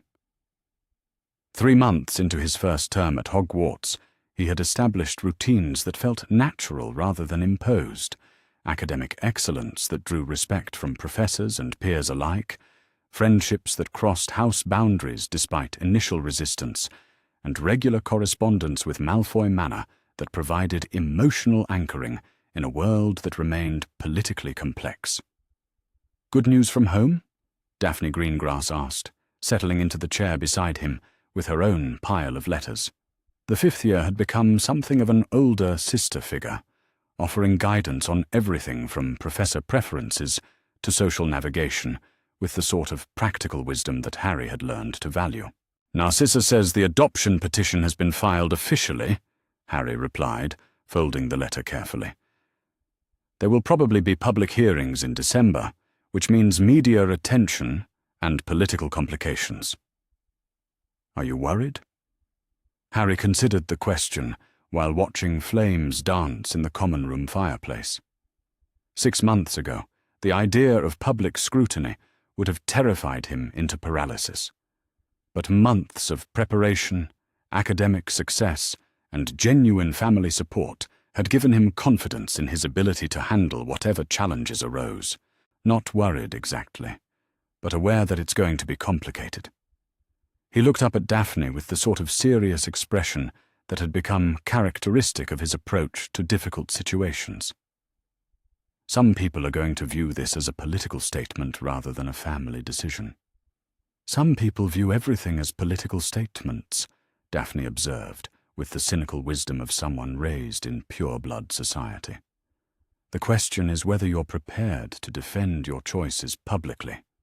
I am, Harry said with quiet conviction. The Malfoys saved me from abuse and gave me a real family. I'm not going to apologize for that to people who think I should have suffered quietly for their convenience. Across the common room, Draco looked up from his Transfiguration essay with obvious pride. Over the past months, their friendship had evolved into something deeper, the sort of sibling bond that developed naturally between children who shared daily life, mutual support, and genuine affection. Draco's initial hero worship had given way to comfortable familiarity, while Harry's grateful dependence had matured into reciprocal loyalty. Speaking of family decisions, Draco said, abandoning his homework entirely. Mother's letter mentioned Christmas arrangements.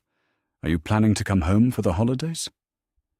If that's all right with your parents, Harry replied, though the careful phrasing couldn't quite hide his eagerness. The idea of spending Christmas at Malfoy Manor, his first real Christmas with people who wanted his company, remained wonderful enough to make him slightly emotional. Harry, Daphne said with gentle exasperation, you do realize that you're not a guest at Malfoy Manor anymore, don't you? You live there. It's your home.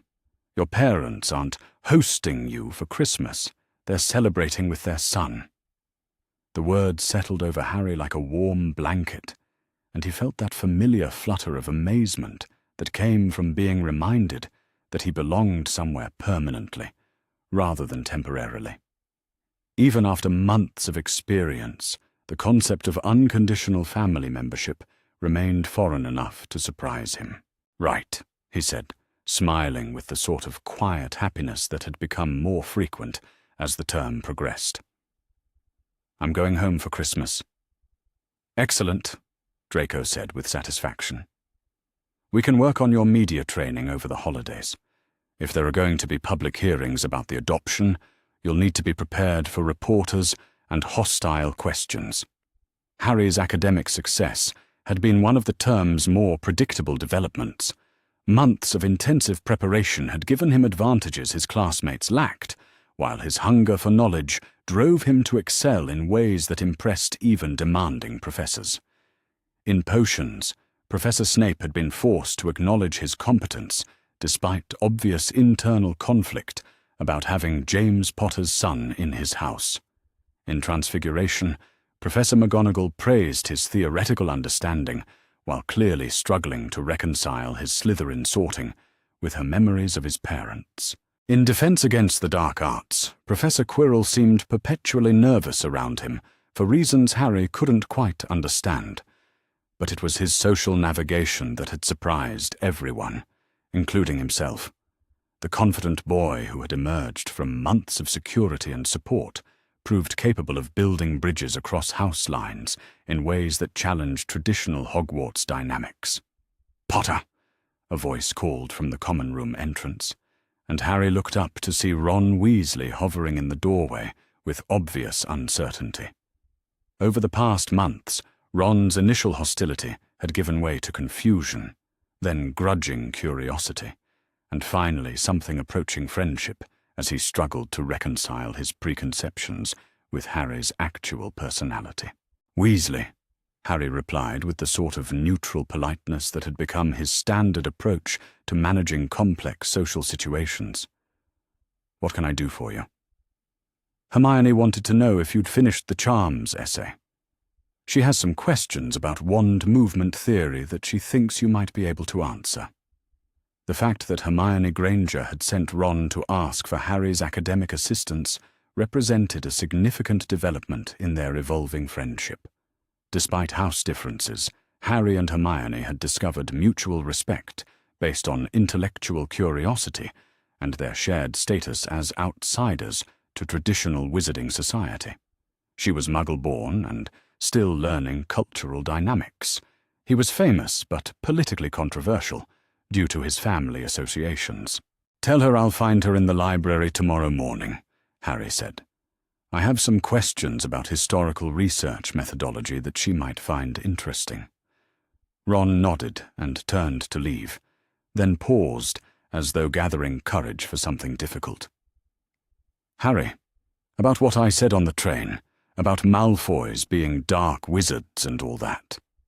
I was wrong. I mean, I still don't understand the politics, but you're obviously not evil or anything." The apology was awkward and incomplete, but it represented genuine growth from someone who had been raised with very specific ideas about good and evil families. Harry appreciated the effort, even while recognizing its limitations. "Thanks, Ron. I know it's complicated." After Ron left, Daphne smiled with obvious approval. "You're getting quite good at managing people who don't know how to categorize you." "Practice," Harry replied, "and good advice from people who understand political complexity." The advice had come primarily from his regular correspondence with Narcissa, whose letters provided both emotional support and practical guidance for navigating Hogwarts' social dynamics. Her insights into professorial personalities, house politics, and the broader implications of his choices had proven invaluable during moments when Harry felt overwhelmed by the attention his presence generated. "My dearest Harry," her most recent letter had read, "your accounts of academic success and growing friendships bring me tremendous pride. You are handling complex social situations with wisdom beyond your years, and I am continually amazed by your resilience and adaptability." Regarding the adoption proceedings, Lucius and I have discussed the matter extensively, and we are prepared for whatever political opposition arises. Some families will object based on traditional allegiances, while others may attempt to use the proceedings to challenge our family's position in post-war society. But I want you to understand that our commitment to you is absolute, regardless of political convenience. The hearing is scheduled for December 20th, which means you will be home for Christmas regardless of the outcome. However, I am confident that the legal merits of our petition, combined with your own testimony about your welfare, will produce the result we seek. You have become the son I never knew I wanted, Harry, and I will not allow political calculations to override family love."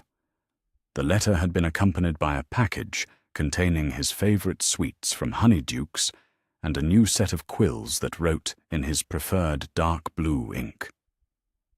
Small gestures that demonstrated the sort of maternal attention Harry had learned to treasure during his months at Malfoy Manor. "You know what I think is interesting?" Draco said, abandoning all pretense of homework as their conversation continued. "How different you are now compared to those first few weeks after the rescue. You're more confident, I suppose. Like you actually believe you deserve to be treated well." Harry considered this observation while watching his housemates settle into their evening routines around them. The common room felt comfortable in ways he was still learning to trust, a space where he belonged rather than a place where his presence was merely tolerated. "I suppose I've learned that I don't have to accept mistreatment just because someone wants to give it," he said finally. "Having people who support you unconditionally makes it easier to stand up to people who don't." "That's what family is supposed to do," Daphne said, with the matter-of-fact tone that suggested she took such support for granted. "Provide a foundation secure enough that you can take risks and make independent choices." The concept of family as a launching pad rather than a prison remained revolutionary enough to make Harry's chest tight with emotion. At the Dursleys, family had meant obligation, restriction, and the constant threat of punishment for stepping out of line. At Malfoy Manor, family meant support, encouragement, and the freedom to become whoever he chose to be. Christmas holidays arrived with the sort of eager anticipation that Harry had never previously associated with family gatherings. The train ride home was filled with excited chatter about holiday plans, gifts, and family traditions that Harry would experience for the first time from a position of belonging rather than observation. Malfoy Manor, decorated for Christmas, was a revelation. House elves had transformed the public rooms with garlands of holly and ivy, floating candles that provided warm light without fire risk, and a Christmas tree that reached nearly to the ceiling of the main drawing room. But it was the smaller touches that affected Harry most deeply. Stockings hung by the fireplace that included one with his name embroidered in gold thread. Presents wrapped in elegant paper and arranged beneath the tree with obvious care, and the general atmosphere of a household preparing to celebrate rather than merely endure a social obligation. "Welcome home," Narcissa said, as she embraced him in the entrance hall, and Harry felt that familiar flutter of amazement at being welcomed with genuine pleasure rather than resigned tolerance. "It's good to be back," he replied, and meant it completely. Christmas morning exceeded even his carefully managed expectations. He woke in his own room to find a pile of presents that had been selected with obvious thought and affection. Books on advanced magical theory, a new set of school robes in a subtly better cut, a silver pocket watch engraved with the Potter family crest, and a photograph of his parents that moved and waved and made him understand that he was loved by people who had never stopped caring about his welfare.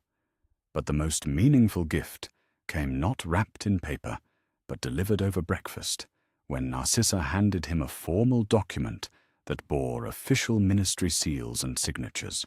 "Adoption papers," she said with quiet satisfaction, "approved yesterday by the full Wizengamot, despite significant political pressure to delay or deny the petition."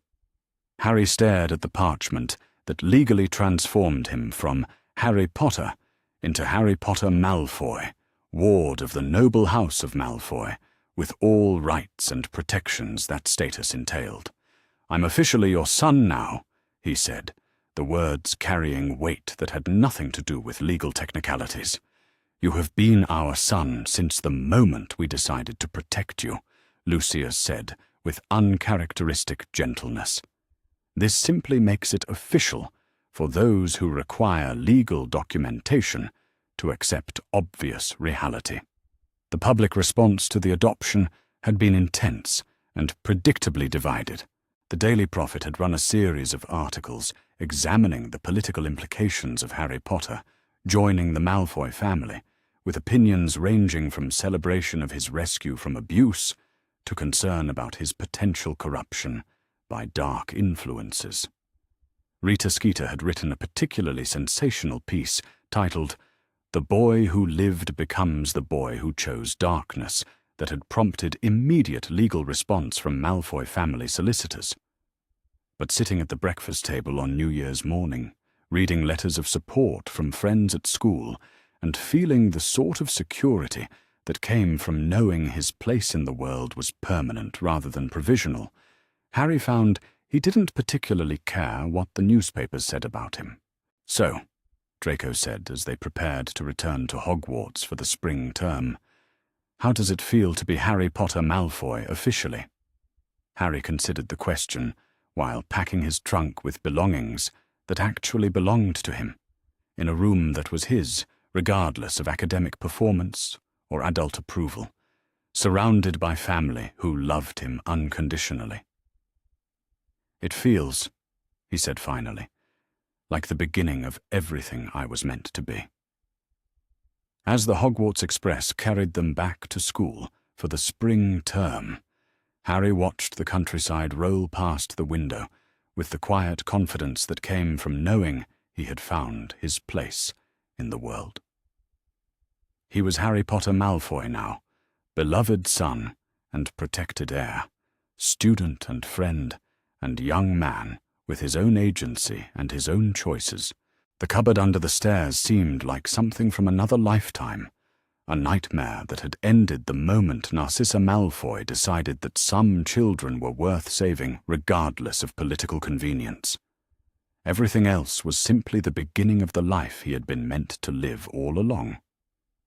The confrontation that would define Harry Potter Malfoy's understanding of loyalty came not during a dramatic crisis, but on an ordinary Tuesday afternoon in May, when 3 wizards in expensive robes appeared at the gates of Hogwarts and demanded an audience with the Potter boy regarding his unfortunate associations with dark families.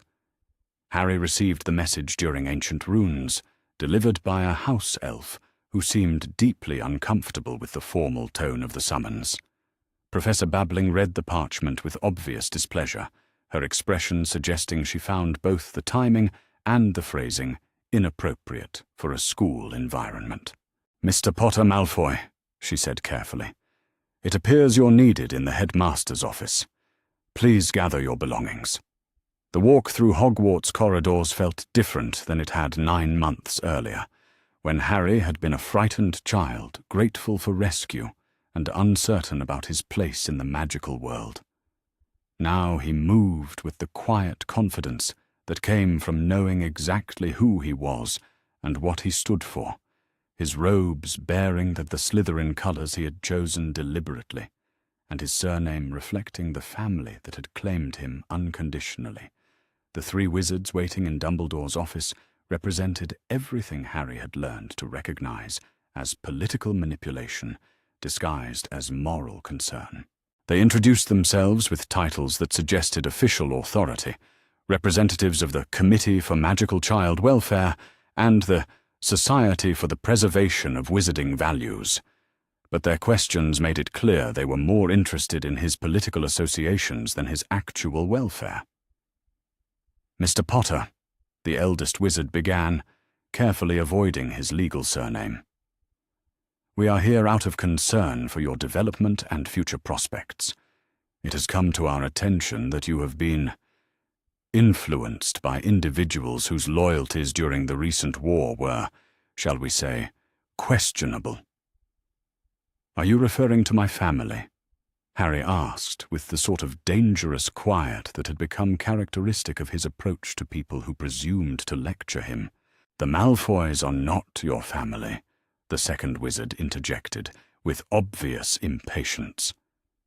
"They are opportunists who have taken advantage of your childhood trauma to advance their own social rehabilitation. Surely you understand that associating with former Death Eaters compromises your position as a symbol of light magic's triumph over darkness." The casual dismissal of his family bonds made something cold and sharp settle in Harry's chest. Over the past year, he had learned to navigate political complexity with wisdom beyond his age. But there were lines he would not allow anyone to cross. "The Malfoys," Harry said with careful precision, "saved me from systematic abuse when the supposedly light wizards who were responsible for my welfare chose to ignore clear evidence of neglect and maltreatment. If you're concerned about questionable loyalties, perhaps you should examine the people who thought it was acceptable to leave a child locked in a cupboard as long as it served their political convenience." "Mr. Potter," Dumbledore began gently, but Harry turned to face him with eyes that carried none of the deference the headmaster had learned to expect. "Professor Dumbledore, with respect, I am here as a courtesy to you and the school, but I am not a child to be lectured about family loyalty by people who have never demonstrated any genuine concern for my welfare." Harry's voice carried the sort of controlled authority that came from months of experience in defending his choices against adult disapproval.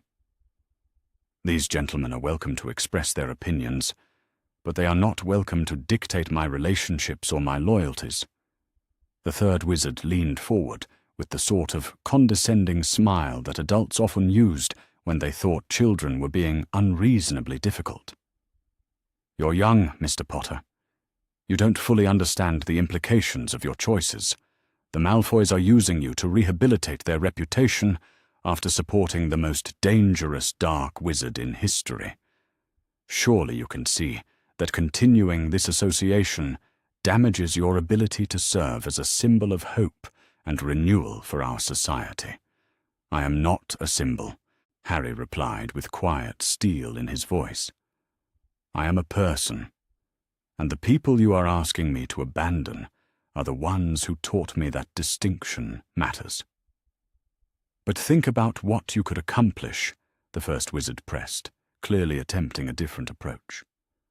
"Your influence could unite the wizarding world around principles of light magic and moral clarity, but only if you distance yourself from those whose past actions call their commitment to those principles into question." Harry stood, understanding that the conversation had reached the point where continued participation would constitute acceptance of premises he fundamentally rejected. "Gentlemen," he said, with the sort of formal courtesy that carried unmistakable dismissal, "I appreciate your concern for Wizarding Society's moral clarity. However, I have learned that people who claim to represent moral principles while asking children to abandon the families who love them are not actually interested in morality. They are interested in control." He turned toward the door, then paused to address Dumbledore directly. "Professor, I hope you understand that my respect for you as an educator does not extend to accepting your judgment about my family relationships. The Malfoys saved my life when your carefully laid plans nearly ended it. I will not pretend that my welfare is less important than your political convenience." The walk back to the Slytherin common room felt like a declaration of independence. Harry had just refused to abandon his family, despite pressure from some of the most influential people in Wizarding Society, and he felt no uncertainty about his choice.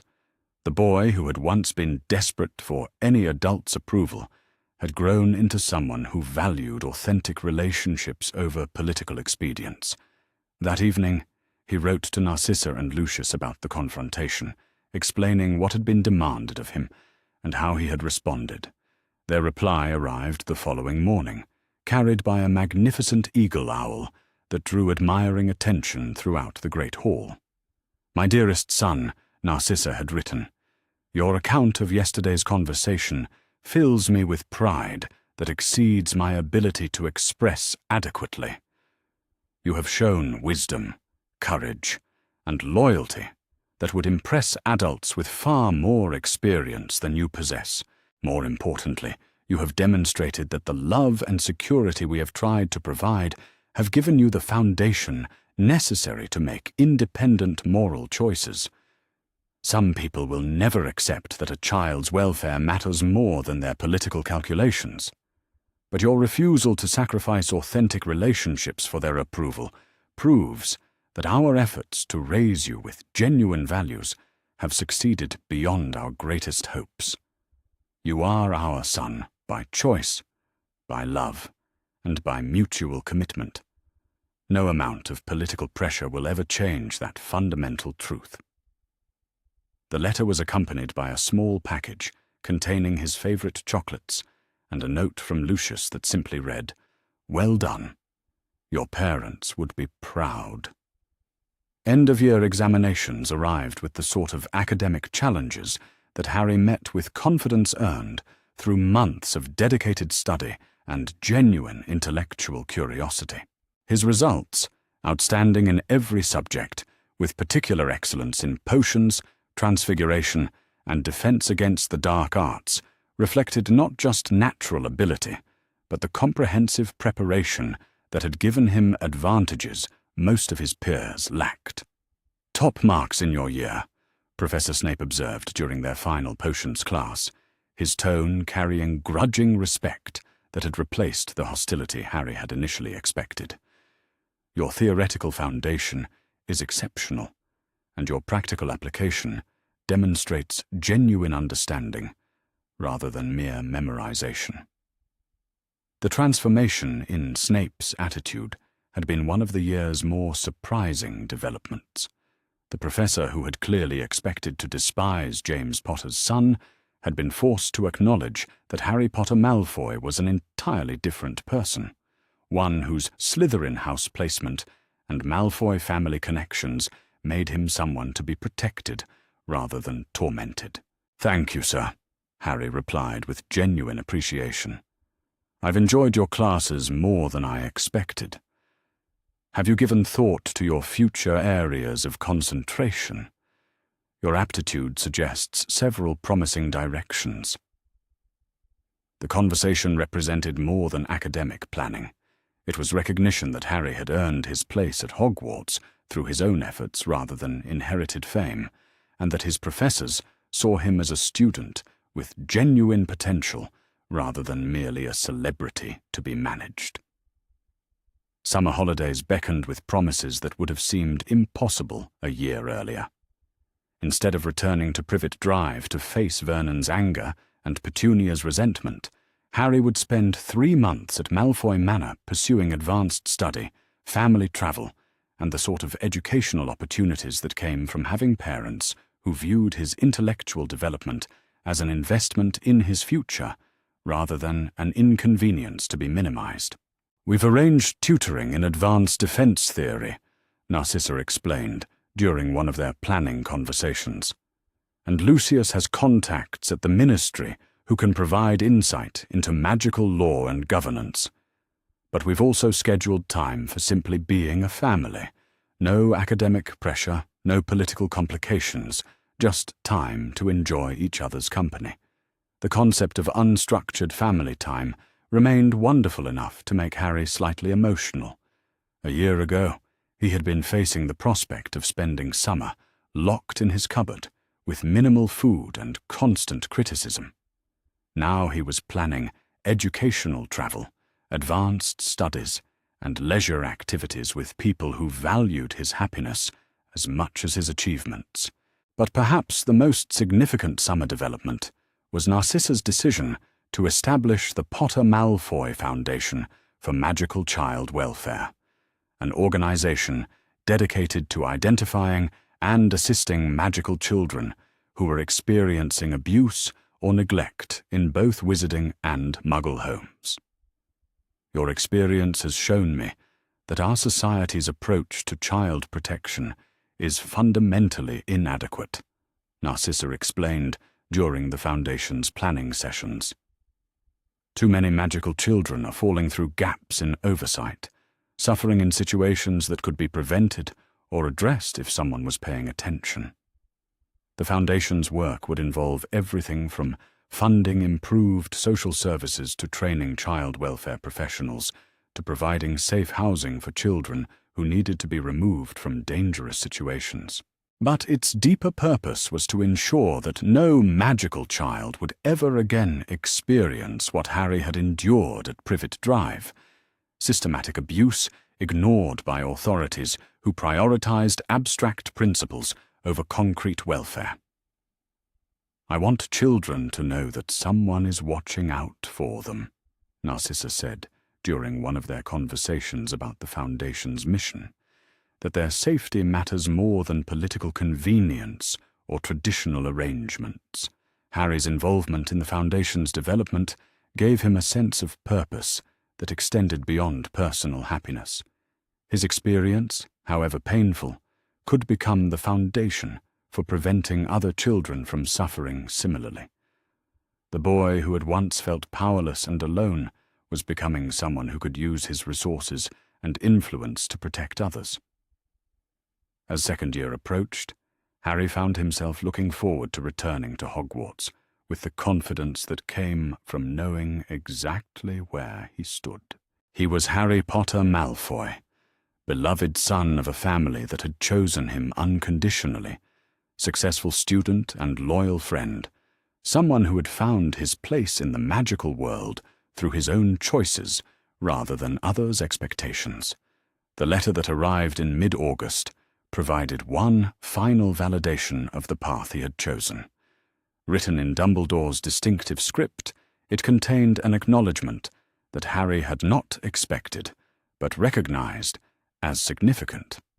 "Dear Harry," the letter began, "as you prepare for your second year at Hogwarts, I feel compelled to offer an apology and a recognition that may be long overdue.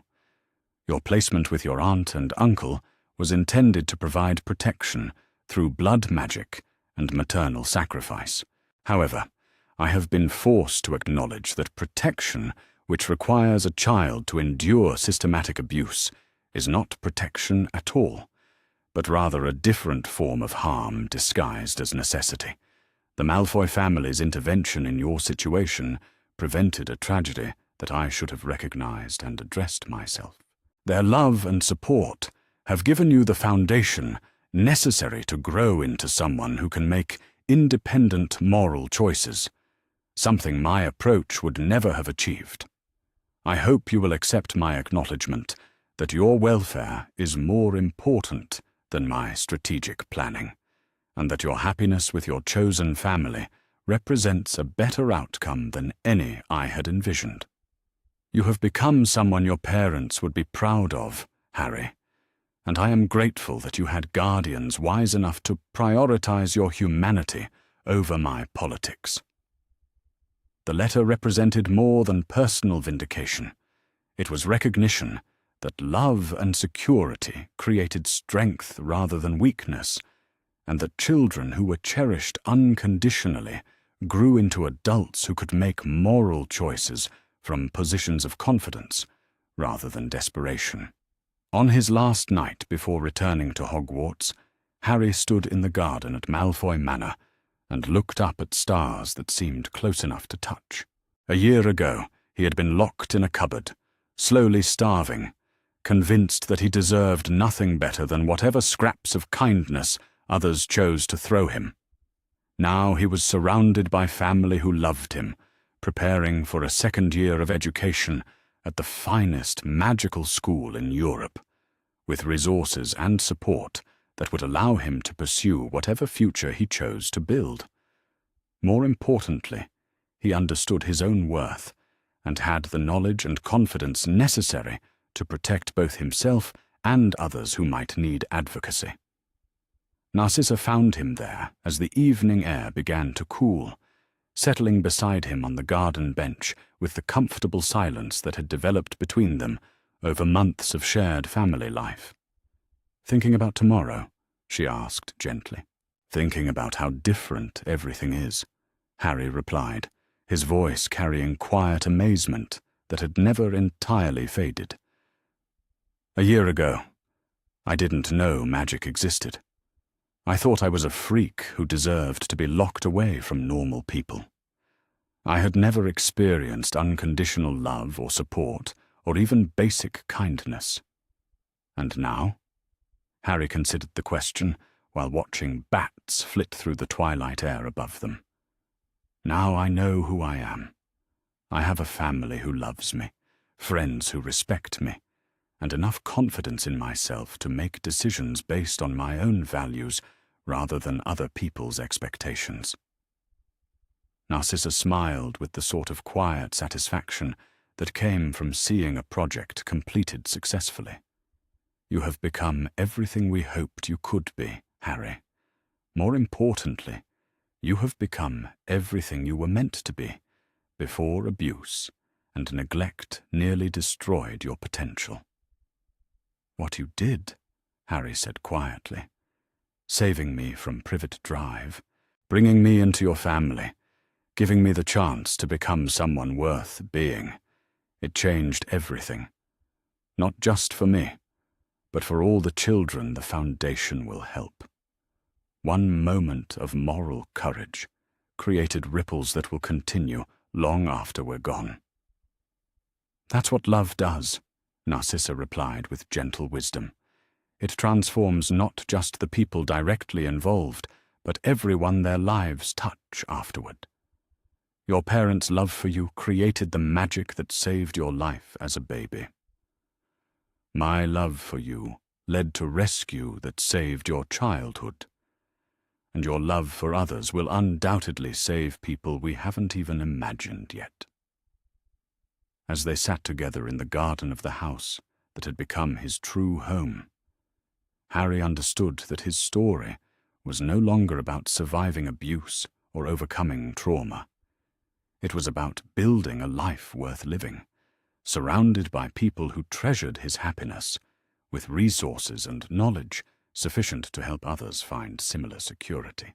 The cupboard under the stairs at 4 Privet Drive stood empty now, its door hanging open to reveal nothing but dust and forgotten shadows.